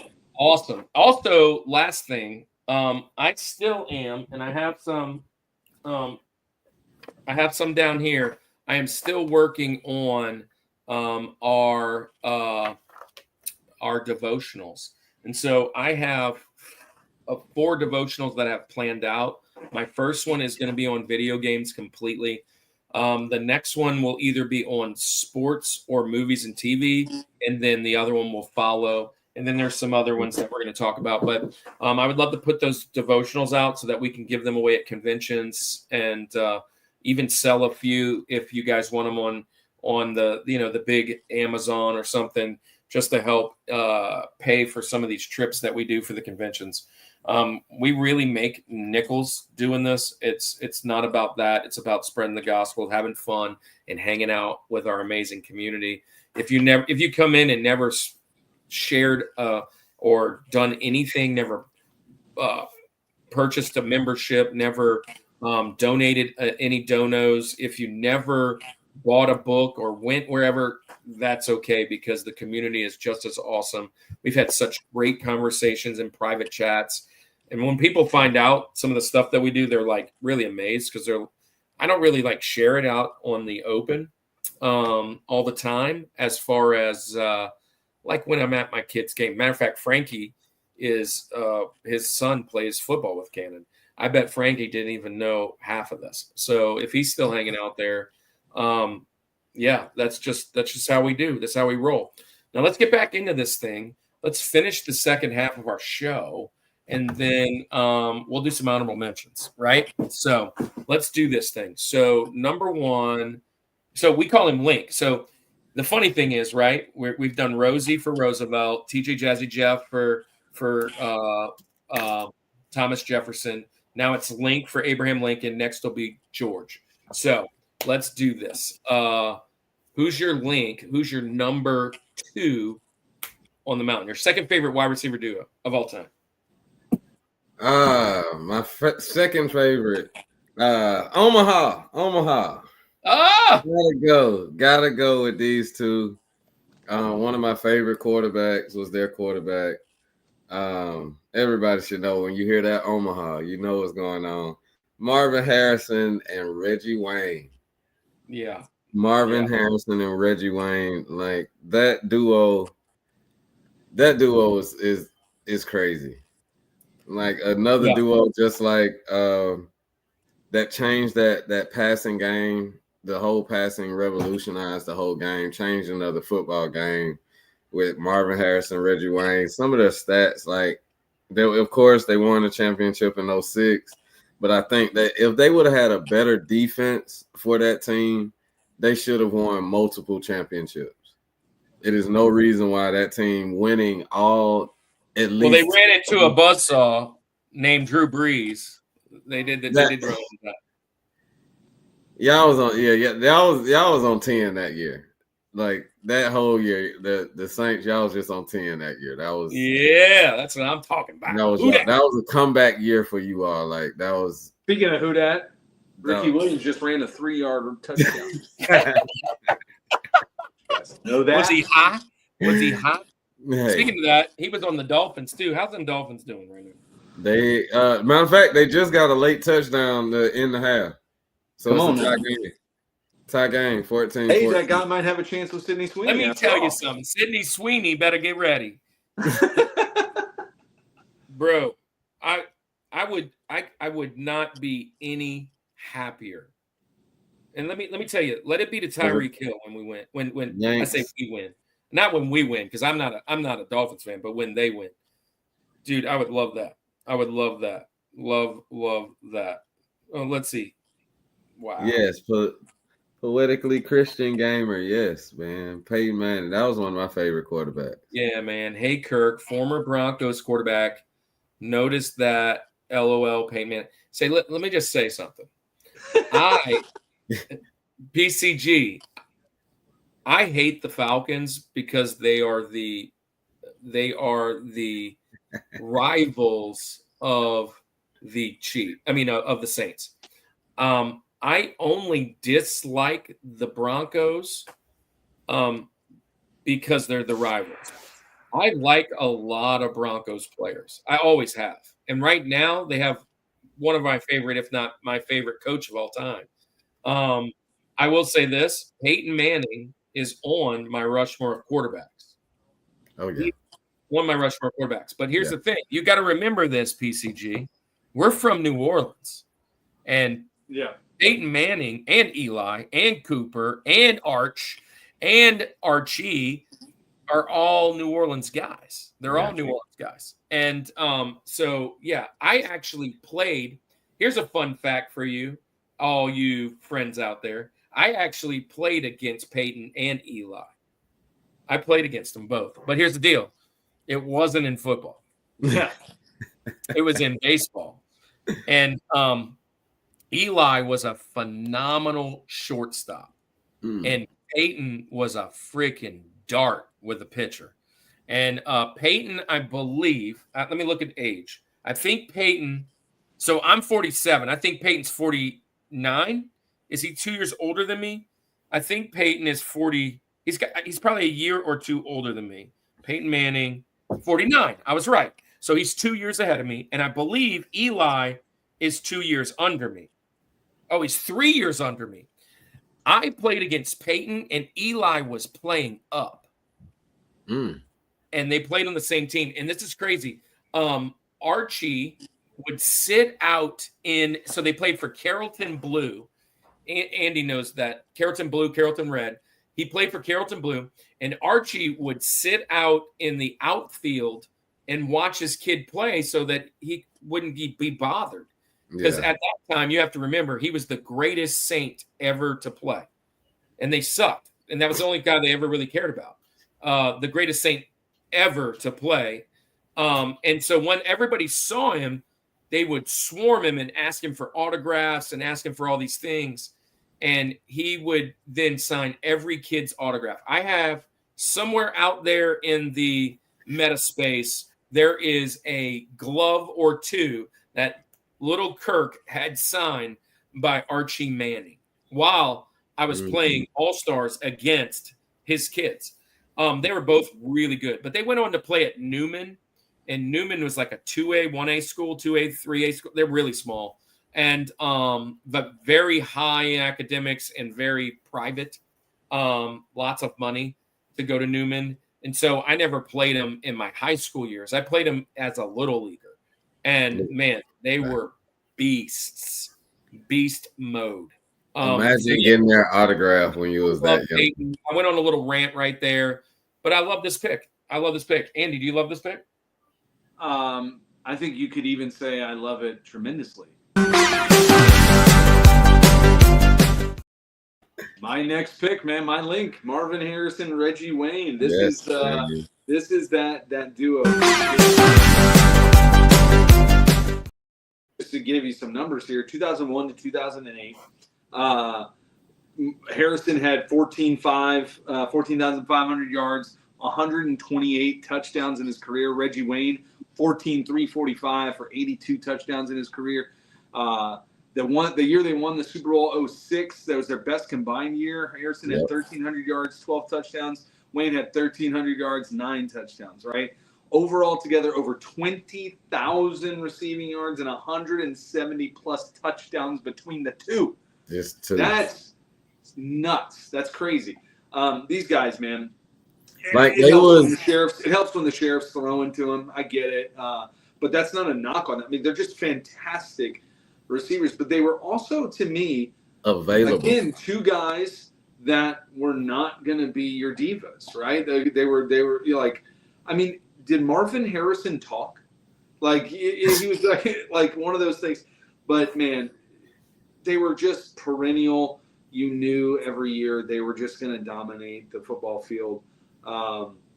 They were perennial. Again, the Colts, regular season, potentially one of the greatest regular season football teams of all time during Peyton Manning's era. I mean, how many years were they? It'd be interesting to go back and look at their record every year. Outside of, he was 3-13 his rookie year, but like once they got in that kind of run of things, I mean, they were a 13-win team every season. I mean, it was inevitable for them. If you look at both of them were always available. Yeah. Like when I was looking at their stats, Marvin Harrison in his 13-year career, he played all 16 games, 8 years. Wow. As a receiver. 15 games, 3 years, 12 games, 1 year, and he only missed 5 games. He only played 5 games in 07, and I think that was because he was injured that year. In those 15 game season, he probably had the number 1 seed locked up, and they rested. It was the last game. That's what I'm saying. Yeah, so it wasn't even because he was unavailable. Yeah. You look at postseason, he was available. You look at, It's like it was crazy looking at his stats, and then with Reggie Wayne, it was the same thing. Like 03 to 2011, he played all 16 games. And had in 04 through 10, he had over 1,000 receiving yards those years. Nice. And that's both of them. Yeah. Like and Marvin Harrison played for Syracuse. How about that? Then you add that tight end Dallas Clark in there, like it was. Let me tell you, Dallas Clark. This in the Saints Super Bowl where they beat him. To this day, Dallas has one of the greatest grabs. It's one of the greatest throws I've seen. Peyton Manning just dropped it over the safety's head. I mean, it's just a thing of beauty. Obviously, Peyton Manning is going to go down as one of the GOATs from the quarterback position. He did things that were just unthinkable, and for a big guy, if they would have had a better defense, yeah, and that's a lot of teams' downfall. Is that this defense? They had one player, but I can't remember the safety's name, but he was always in when it came down to playoffs. He was always injured by then. Yeah. So their defense was that was the issue. His name's Malcolm Jenkins. I'm sorry, wrong defense. Wrong defensive guy. Hey. You guys talking about him. Bob Sanders. Bob Sanders. Hey. Thank you, Andy. Bob Sanders. That was he was hurt a lot. Yeah. Like he was I don't hurt. think he played the Super Bowl against the Saints. I want to say he wasn't in for that game. He was out. Lights are going out in Georgia. But you had Dwight Freeney. I mean, Dwight Freeney was there. Dwight Freeney. You had Robert Mathis on that line. But other than that, after those two, it was just a who's who on defense. Remember, forgotten players. Austin Collie. How about that one? That's a good name. Man. Hey.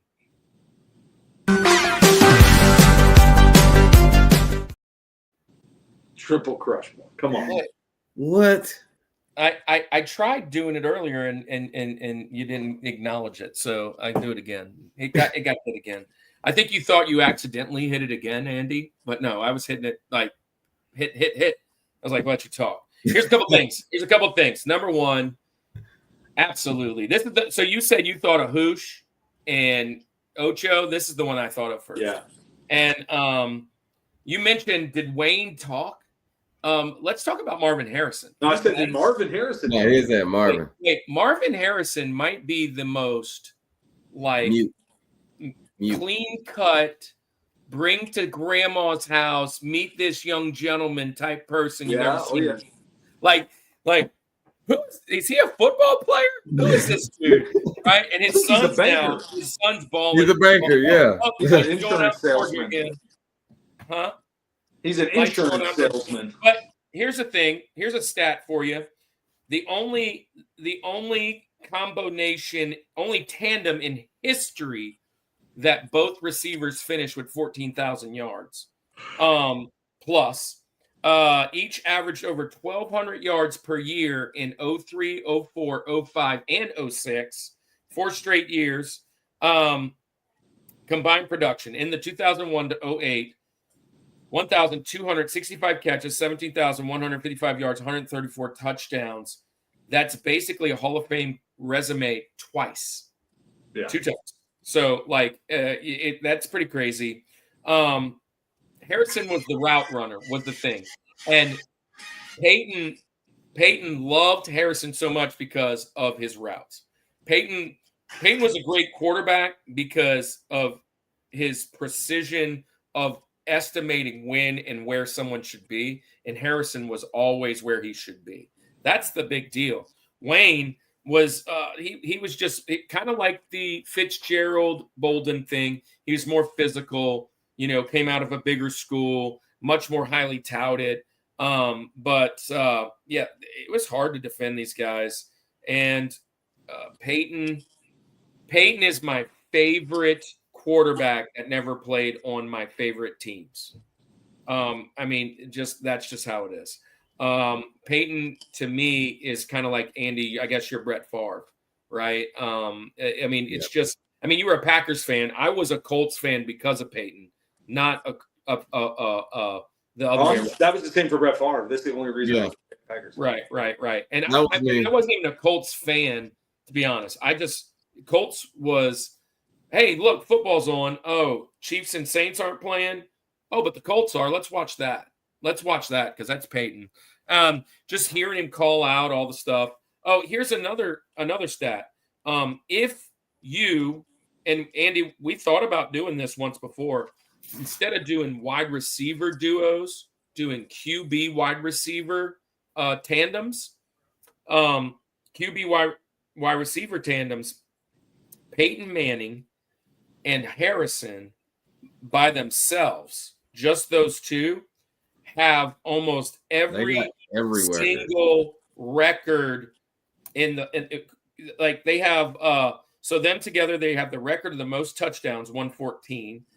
They have the most yards, and they have the most receptions. They have the most TDs, I think, too.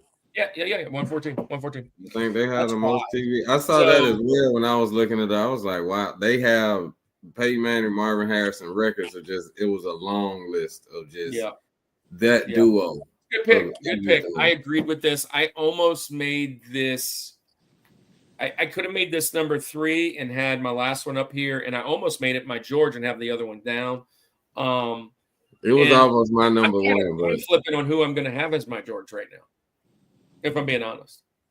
And I think it comes down to what you two guys say, because I might just change my pick. Oh, wow. Which isn't shocking because I think look at PCG's I think the top comment. 7 are kind of PCG's comment, Kirk.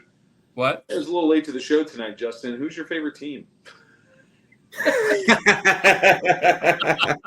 obviously the Panthers. Don't you see that one, Carolina?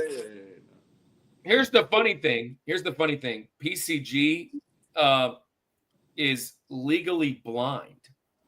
And if I have to stand here and look at this background any longer, I might be legally blind too. Yeah, he's a Falcons fan. He's a fan. Oh yeah, the Yankees win 7-0. That's what I'm talking about. Hey, we have an easy run out of here. We finished, and now we're kind of easy running out. Hopefully, they win 75% of their games or better. So yeah, my Braves are 2 out of 3, 2 out of 3 each round. So that, and then we'll finish where we want to be. Go Stros. Yeah, wait, hold on.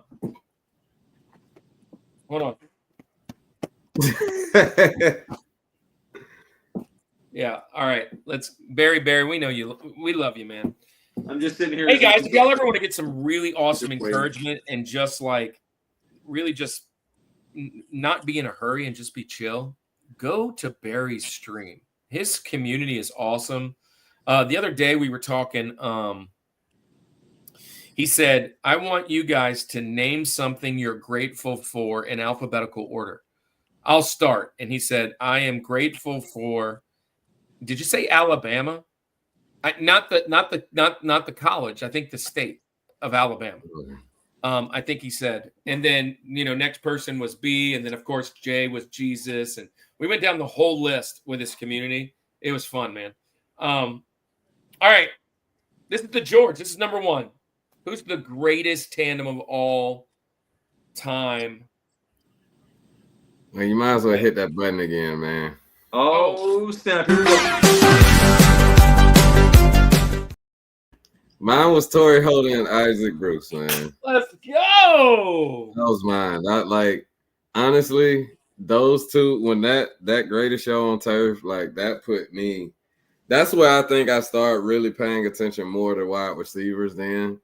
Because, that's all they had at that point. Like, those two, Isaac Bruce, Torrey Holt, Kurt Warner, Marshall Faulk, like, that whole offense was the greatest show on turf. Nickname well-deserved, well-earned. I think I just did, like, the years they was together, that 99 to 01 seasons. In 99...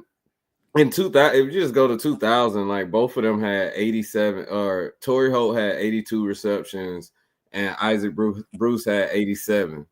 And then Torrey Holt had a little over 1,600 yards in 2000, and Isaac Bruce had close to 1,500. He had 1,471. So just those two receivers with that amount of yards in one season together combined as a receiving duo, that was the greatest. Those are the greatest to me. Those are my George. George. Yeah, that's a great pick. Again, You can't go wrong with them. And then at the same time, like I said, that Super Bowl that they did win together, I was torn in that Super Bowl because I'm like, I'm a fan of Eddie George, but this Greatest Show on Turf, it's like they came out of nowhere. So that's what this is where the problem was. I knew it was Akeem, but Akeem's his last name. His hyphenated is the first name. Azahir Akeem. Yeah, that's it. That was it. They had Ricky Prohl. Yes. They had Kevin Curtis, and they had Dane Lewis. Like between their specials What team, was their tight end? I want to say they had Hakeem. He was on their special team as their kick return. He was the returner. So you put him on kick return, and then you know what I remember about Hakeem? Ernie Conwell. Remember what I remember about Hakeem? Hakeem drops the ball. Hakeem drops the ball. Yeah. Jim Henderson calling it in that playoff game where he muffs the punt. And the Saints jump on top of it, baby. Come on. Wait, hold on. First playoff win against the Rams. How about that? Right. But that's a great call. I know you remember that one, Andy. Hakeem drops the ball. Yeah. Lucky. And rest in peace, right? He just passed, didn't he? Who? Henderson. Did he? Didn't he just pass? Maybe. No, I don't believe so. Somebody. No, he didn't pass. Oh, wow. I didn't know this. Akeem was an Aztec as well. So he played college with Marshall. Yeah. And I thought so. Akeem played for the Saints. That's why I was looking him up. He did play for the Saints. He played for the Saints after that. Yeah. Okay. Yeah, see, Azahir Akeem was 5'10", 185. Once he left the Niners 7-zip. We have a shot. Defensive. Yeah, once he left the Rams, I kind of lost. So I lost touch where he went. Azahir Akeem's last professional football team he played for, the Las Vegas Locomotives. That's where it went, huh? That's where it went. Went down here after that. All right, so Andy, what are you doing to finish your mountain? Yeah, I mean, listen, for those that maybe don't understand the Rushmore Show, let me explain it for a second. We can throw out stats all day. We can talk about rings. We can talk about these just elite duos. We can talk about whatever, and whatever topic it is we're talking about, we can just go with the best. But it's not always what many people would consider to be the best, right? That we go with. And that's point in case today. Hey, your Chiefs are playing on my screen right now against the Dolphins. There you go. But here we go. 2006 to 2013, this duo's. One of them, just under 10,000 yards, 72 all-time leader for this franchise in receptions, yards, and touchdowns. The other guy, only 4,200 yards and 38 touchdowns. He's not going to go down as one of the GOATs, but for this franchise, he absolutely is. He's a fantastic one. Touchdown, that tutty. Yep. You know where I'm already going. Best combined season, believe it or not, was 2008, where the first guy was injured for part of the year, had 760 for 5 touchdowns. The other guy had 928 for 10 touchdowns. Overall, together, 14,000 receiving yards, 110 touchdowns between the two. But what matters most is this year right here. Here's the one guy. I'm going with the quiet storm, the silent storm, Marcus Colston and Lance Moore. They were my favorite duo to watch. Are they going to go down in the earlier. Great duo of all time? No, they're not. But for the Saints franchise, it's the best duo that we've had. And I know that there's Saints of the past, the Eric Martins and the other things that we can bring up. But nothing came close to this year. Marcus Colston, Silent Storm. We want to talk about receivers who don't talk. I mean, straight out of Hofstra University, right? Who doesn't even have a football program anymore. Marcus Colston, late pick. He is that dude. He was the guy that when you needed the reception, Colston had it for you. Justin, I know probably as a Falcons fan, he frustrated you quite often. Lance Moore, when he was third down, Lance Moore's catching the ball. Like he's this slot guy over the middle. That was just and also that 2-point conversion in the Super Bowl where he's like flipping upside down. That's the the one. Jumping around, That's the and one. He's like backwards upside down and reaches it over. That's one of the most athletic catches I've seen of all time. I love Lance Moore. Also, Lance Moore's kind of showmanship and dancing that he would do for like celebrations and everything was super fun. But man, it was my favorite of all time. It was watching Colston. We don't realize how good we had it as Saints fans. There was just those years, man. And I'm going to keep going, right? Because the Banks is done. He got his Falcons in on the Rosie. That's his fault that he didn't get them. No, but we had that run, and goodness gracious, we were spoiled. And I will fully admit it. In the Drew Brees era, we were spoiled fans. Should have won at least 3 more rings during that time. We've talked about what ifs. We've done it. I love Marcus Colston, Lance Moore. They should both have statues outside of the dome. I absolutely love these two. This is the George. This is where I'm going. Kirk, what's that going on right there? Look at that thing. Man, wow. I want to see that. Justin, you know what you're getting into. Can I say something? These guys are not on my mountain, and potentially I was going to put them on my mountain. They're not in the dirt of my mountain. Andy, this is the team. I was going to move them up, but I can talk about them with you and not have to move them up the mountain. Yeah, I'm out on this conversation. And here's the thing.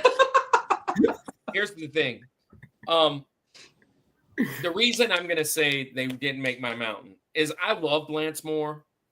But as far as duos go, he could have disappeared. It could have been Joe Horn. It could have been like there's so many other Saints receivers that kind of happened in that. Colston and Horn, I don't believe, played together. Yeah, well, yeah. Horn was the 2 years prior. Horn was at the Chiefs at this point, and or no, he came from the Chiefs. Horn came from the Chiefs. But anyways, he was a Falcon. Joe Horn was a Falcon. He was a Falcon at this point. You're right.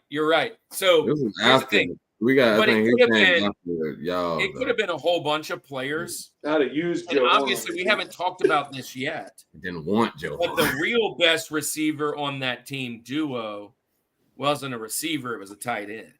Yeah, if I could throw tight end, I'd have put Jimmy Graham on it. And there's 2 of them.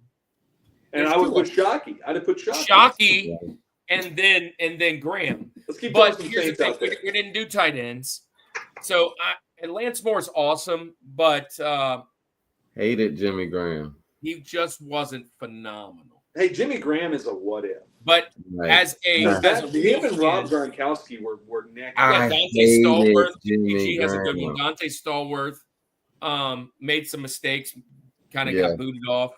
And then Robert Meacham tried to reach him. Yes, PCG. I'm with you. Meacham was a 9 route. That's all he could do. And then Devery Henderson, man. So, anyways. Oh no, that's what I meant. Devery Henderson. Devery Henderson was the 9 route. Meacham was like.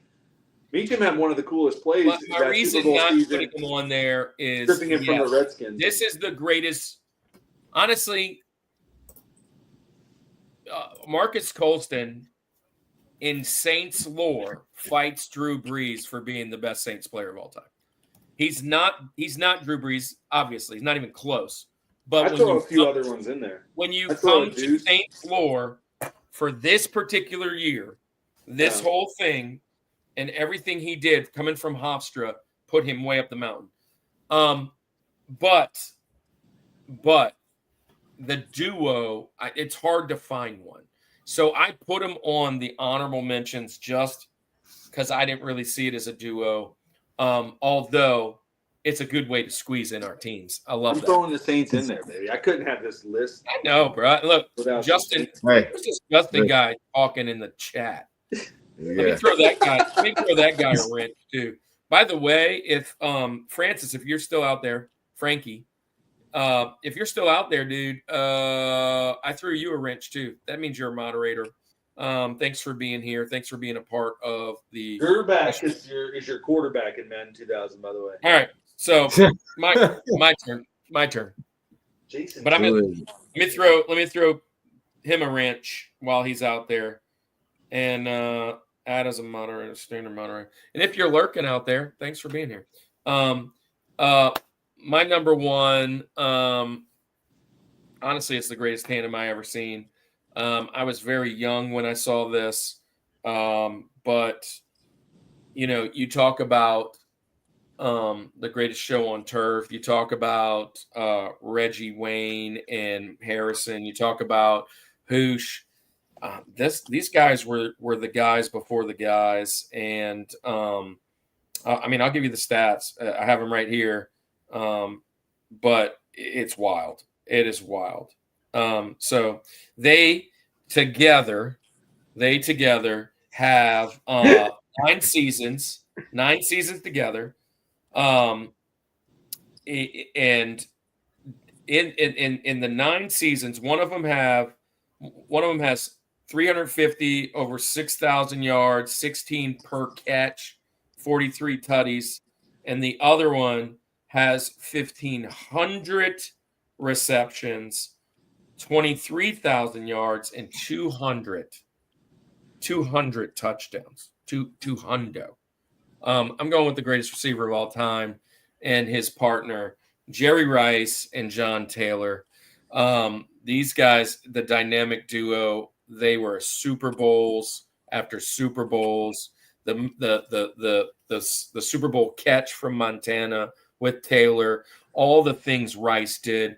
If you go and look at the list, Rice is on the top touchdown seasons ever in the top 20, like 12 times. 12 of the top 20 are him, something like that. It's crazy. The Rice Terrell Owens, that was towards the end of the year. Absolutely. My number one, it would have been Tyreek and Kelsey 100%, but I can't do that because Kelsey don't count. Kelsey's a receiver. I mean, as a tight end. But I would have potentially have done that. I don't know if I would even made that number one though. My favorite, yeah, definitely would be number one as my favorites. But Montana, one of the greatest quarterbacks of all time. He leaves. Joe Montana was a quarterback. What? Yeah. I'm talking about receivers. I said Joe Montana. One of the greatest quarterbacks of all time. Joe Montana. Yeah. Joe Montana. Montana. And then he leaves, and you get Steve Young, right? Rice played with both of them. Taylor played with parts of them. It's just, to me, when you think of duos, I put it on the picture. I put it on the thumbnail. It's to me number one. And yeah, I'm a little tongue tied. 89, 60 receptions. That's great. I mean, in 1989, their peak, right? In their peak, Super Bowl, the greatest year on earth. When he won that, Taylor that year got 60 receptions for 1,000 yards, and Rice had Rice's 1989 year, which is phenomenal. So Taylor 60 catches, 1,000 yards. Rice went 80 catches, 1,500 yards. Both of them over 16 yards a catch. 17 touchdowns, 10 touchdowns. That puts him at second on the touchdown list with 27 behind the other guy with Moss. Yeah, and I won't say that one in case somebody wants to pick it, but my number one, the George Taylor. Yeah. Only reason I almost took him off, Andy, is I hate the 49ers. I'm surprised that Niners made it. I hate the 49ers. I hate They the was on my, 49ers. I had them on my bench. I do love Jerry Rice. Jerry Rice is, dude, Yeah. he was the epitome of a of the player you want to have on your team? That was the wide receiver. Small Tony Gonzalez is tight end right here. How about that? Nice. Well, I went Montana to rise, but then later you have Steve Young, then Jeff Garcia to rise, and Owens. Yeah. It was crazy. Jeff Garcia. Fun fact: fantasy football. Somebody spent $40 to get Jeff Garcia. Hey, let's do our honorable mentions. Yeah. We call them all about the Benjamins. Let's pull that up and let's get it going.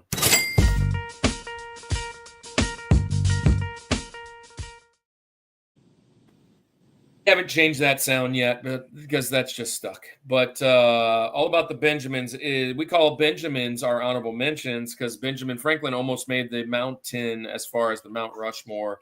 And so these are just fun ways to get some extra picks in. Here's the thing. No, we can't say Rice and Taylor anymore. We can't say Hoosh and Ocho. We can't say you hate the Niners so much, Casey signed Joe Montana. Yeah, exactly.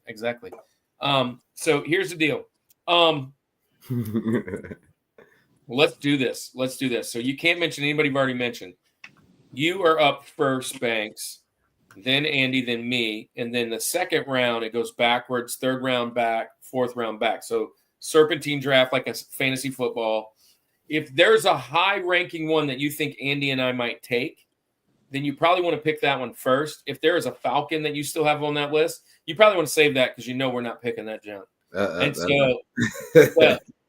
So with that being said, it's kind of some gamesmanship, trying to see who can build the rest of this best lineup, because there will be an Instagram post probably tomorrow, the next day, or something in the next couple days to see who has the best wide receiver duo combinations.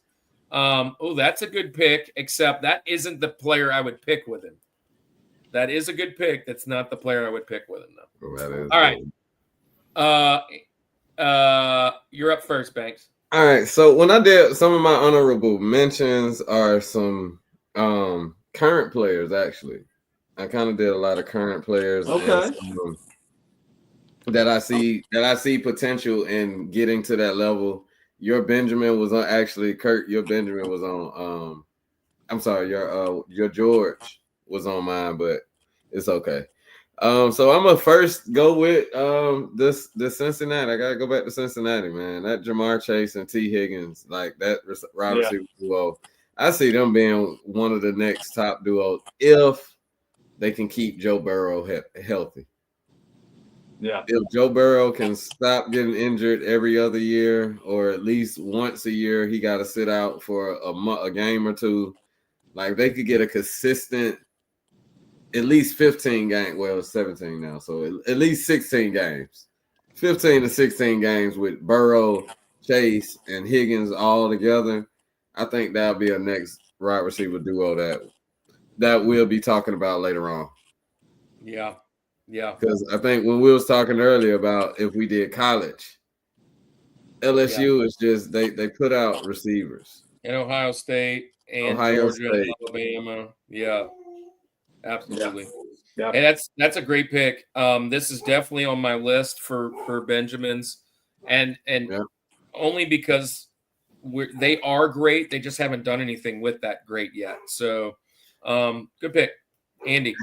Who's next? Yeah, we're going to keep the Houdat train going, and I'm going to go a little bit more current just because I want to see Justin squirm with these picks. Now, again, short-lived little time together, but, man, some cool years there. I'm going can't guard Mike Thomas, and Brandon Cooks.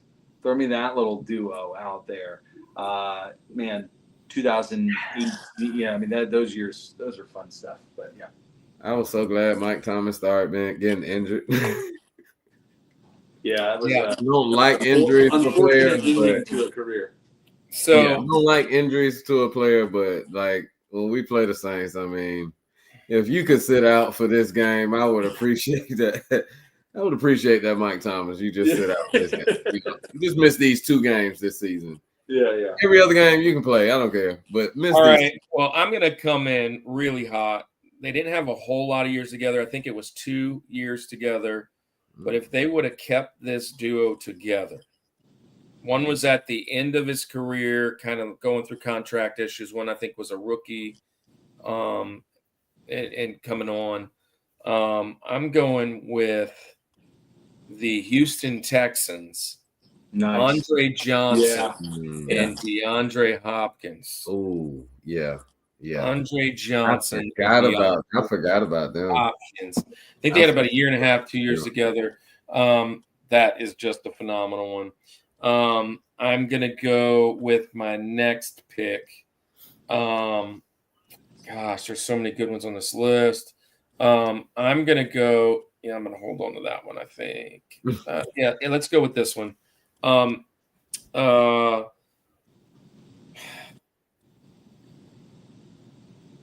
Yeah, I'm going to do it. I'm going to go with Terrell Owens and Deshaun Jackson for the Eagles. I'm going with Terrell Owens and Deshaun Jackson for the Eagles. That was in the McNabb. So that was that dream team year with Vic, right? Yeah. Yeah, the Vic days. Yeah. We got a dream team, and then they did nothing. Was Chip Kelly the coach back then? Yep. There you go. Chip ruined Philly after that. Yeah, how about that? Which he's now calling plays for. He's the OC somewhere, huh? He's the OC. Tampa Bay. No. No, not Tampa. I saw him in the booth the other day. Not for Tampa though. For the Raiders. It wasn't Tampa. Raiders. Yeah, I think. Yeah, I want to Says say the Raiders. It says the Raiders right on here at least. Yeah. Okay. All right. Well, Andy, who you got? All right. Well, let me do. I mean, it was up there earlier. This was a fun little duo. It's in the chat a couple times early on. Jordy Nelson and Greg Jennings. That was a good little duo right Jordy there. Nelson. You got Rodgers, and then, I mean, if you want to throw a 3 in there, you throw Randall Cobb possibly in that mix. Yeah, that was a fun little era of time. So, I have on my list, I had Jordy, but I had him with Cobb. Yeah, Okay. and Jennings. Yeah, I mean, you could put any of those 3 together in that way. Yep. All right. So you get 2 picks there, Banksy. All right. DJ So Courageous in the house. Hey guys, DJ Courageous is a Christian DJ. He's also going to be in the resource. Thanks for being here, man. Thanks for coming to hang out towards the end. So I had this one is almost like it's a what if, because both of them was on getting towards the tail end of their career. But that one, it was only one short-lived season. But if Ocho Cinco and T.O. could have had that year they were together, I was really rooting for them that year. I was like, man, those two together, like you got one with good footwork and Chad, and then you got T.O. that just can run every route. Don't care who it is, he's gonna catch that ball. If they could have had a good year that 1 year in Cincinnati, of course Cincinnati's gonna mess it up somehow. They'll figure out a way to let me tell you something. I did not have on my bingo card tonight to say Cincinnati 3 times. Listen, I kind of went like that one. That was a duo. Like I was really excited to see them together because I knew they was real close as friends. So it was like seeing friends on the same team. I think they would have meshed it well together, but they just could not work it out. So that was one of my that was like a what if honorable mention for me. Okay. And then another one I'm gonna pull out of from Denver, Demaryius Thomas and Emmanuel Sanders. There's your PCG. I told PCG, I told you I was with you. I told you like those one. like you said, Kirk, I was Peyton Manning was one of my favorite. He was my favorite quarterback. So I only watched the Colts because of him. And then once he went to Denver, I was back on the Denver train and I was watching Denver. Hey, Emmanuel Sanders was a Saint for one season and did Yeah, nothing. he was. Did Yeah, nothing. he was. Yeah, we're not talking about that year. He did nothing. You could talk about it all you want because I don't. I don't think anybody remember him being on Hardly the Saints that year. Okay. Andy. All right, man, gotta do it because I want to end this one. We've been talking NFL all night. Why not throw some NCAA in there, right? Yes, throw 'em in It's there. Benjamin's, Throw him in there. and we're going all crimson for the rest of the night, baby. Because I There know ain't no I way got you them would anyway. Let's see the first one off of my list here. Let's go Calvin Ridley and Jerry Jeudy. How about that? Calvin Ridley, Jerry Jeudy. Come on. No, I'm not coming on. Roll Tide. Come on. Hey, so- Rammer, jammer, yellow hammer. Hey, on, we'll boys. see. We'll see y'all Yeah. in 2 weeks. Yeah, come So on. here's the thing. We'll I see can go y'all in real 2 old weeks down in school. the hedges. Can go real old school. I'm not going to. I got one that's not maybe historically great, but it was scary. Not going to. I think of fantasy football a lot, by the way, when I do this. I'm like, man, who did I have in fantasy football in those years? And were they really amazing? By the way, PCG said, did T.O. and D-Jack ever play together? Yeah, later in the years. Originally, it was probably should have been Todd Pinkston. But then Jeremy Maclin and D-Jack were also. Gosh, there are so many fun ones I just want to mention just because they're fun. But I'm going to go with this one brought him to 4 Super Bowls, dude. 4 Super Bowls, or at least 2 or 3. I don't know if they were together, all 4 of those. But I'm going Andre Reed and James Lofton of the Jim Kelly era K-Gun Bills, right? And then I'm going. I like how you said it brought them to 4 Super Bowls. Yeah. They didn't win out of the 4 Super Bowls. They didn't win. We didn't win. We didn't win, but we got there 4 times. But speaking of going to 4 Super Bowls, let's talk about a guy who did do that. We're going with Tyreek Hill and Sammy Watkins. What a pull. What a pull. What a pull. Okay. What a pull. Okay. Man, I'm so surprised y'all left that for me. Oh, yeah. I was just about to do it, man. Tyreek Hill and I wasn't gonna Sammy do it. Watkins. You see how I used it strategically in a place that nobody else was going to pick it? That, you know what I mean? Yeah. I can't pick Kelsey. Isaac, this is wide receivers. We're not doing tight ends. If it was tight ends, listen, so let me just throw this out there. If it was tight ends, Kelsey would be on this list. Gronkowski would be on this list. Jimmy Graham would be on this list. Antonio Gates is probably on this list. Shannon Sharp's probably on this list somewhere. Because the tight end, Tony Gonzalez is on this list. The tight end wide receiver combo is probably way better than the wide receiver combos. Yeah. So, hey, that's a good pick. But yeah, I would pick Kelsey for sure. Well, I already said that. So 2 more picks. Andy, Rammer Jammer, huh? Here we go. Jammer, Yellow Hammer. This is a kind of a what if because one of the guys was injured for a majority of the season, but the fact that they were both, again, Alabama just puts out receivers to the NFL. That's what we do. I'm going to go with old A-Meat City himself, Devontae Smith and Jalen Waddle. Jalen Waddle together on the same roster. Come on now. Again, Waddle was injured for an extensive time that season, but they were together. It's a duo. That's where I'm going. Awesome. Yeah, Isaac, I figured you did, but I was just making sure. Maybe you missed it when we talked about it earlier. Come on, Justin. Give me a Georgia wide receiver duo. Come on now.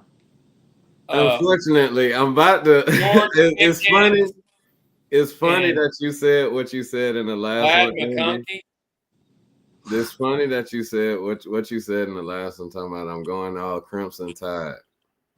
Because this last one that I'm about to choose now is it's a big what if, because I wish the management would have did better with handling this situation. But I gotta go with my last, because what we've always done, we've been smart with our receivers. We have our veteran, and then we bring in our young to take over. And then they went away from it with this one. If they would have just let kept Julio Jones and Calvin Ridley together, I feel like Calvin Ridley was There's some on roll his time, way. baby. He was on his way to the top. He was going to be on his way. I shouted his name, and he scored. Tyreek Hill to tie the game. And then I actually wrote them down as my honorable mention in here real quick when they got that the touchdown right before half. Tyreek Hill and Jalen Waddle is a fun little group. I thought. They're good.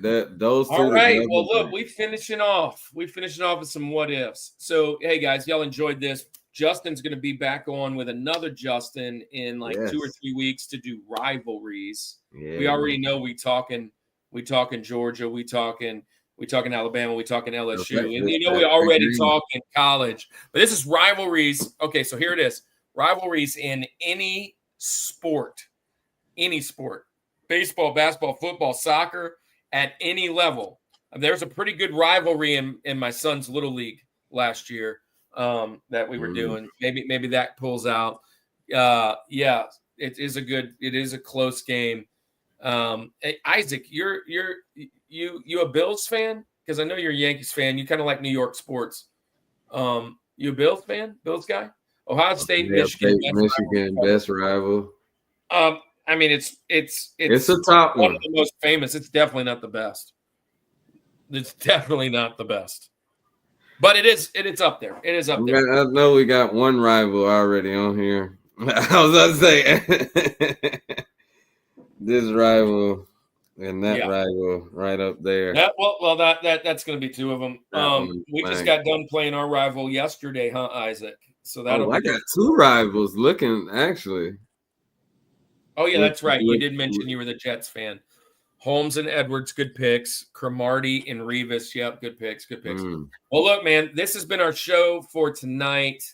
It's been a blast. Justin, thanks for hanging out. Of course, we've got Digital Learning Day tomorrow, so we got kind of chilling out day tomorrow. But don't say that too loud. Don't say that too loud. You know they'll throw something on us.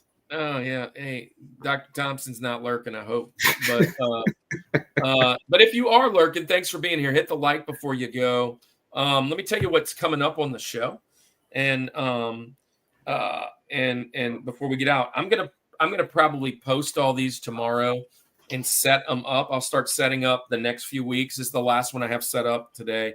But if you could go in and check out all the upcoming shows, hit like and hit the notify. That would be awesome. I'll probably set them all up tomorrow if possible. But here's kind of what you got looking at. One, we're going to finish up that reboot, Rushmore reboot website coming soon. Be on the lookout for that amazing, wait, what's happening here? Oh yeah, unsync. The amazing resource. I can't wait to do this. I've been working, like sometimes I get on these kicks of just these great things, like when I wrote my book, and now I need to get that book. I need to get it edited so that I can actually put it out somewhere. Andy's got his book going. I know he needs to finish some of his art. We've got all that kind of stuff coming up. But hey guys, the next show coming up. Oh, here we go. It kept kicking me out of my list. And I was like, why does it keep kicking out of? Oh, it did it again. Why are you doing that? Stop. Anyways, I'll share it soon. But Andy, one of them is a football topic with Paul in the 619. We got rivalries coming up with Justin. We've got another wrestling topic. We got another wrestling topic coming up. Isaac, thank you for turning. Yeah. Wrestling topic at the end of the month during Halloween. Scary gimmicks. I already got my list. Andy, I don't know if I already worked on it the other day, and because it just sounds fun. I can't wait. My scary gimmick. Number one. Yeah, and we're gonna do that. So, with that being said, yeah, we are out of here, guys, and go hit all the likes, subscribes, all that jazz. But I mean, if you hung out this long, you've already done that. Unless, yeah, we see you out there. Thanks for hanging out, Andy. Tell them good night. Hey, thanks for hopping on tonight. All the people who are in the chat, let's say goodnight like we always do. This is the Rushmore Show, where it's Peyton Manning at quarterback. And it's all about your top 4. And nothing more.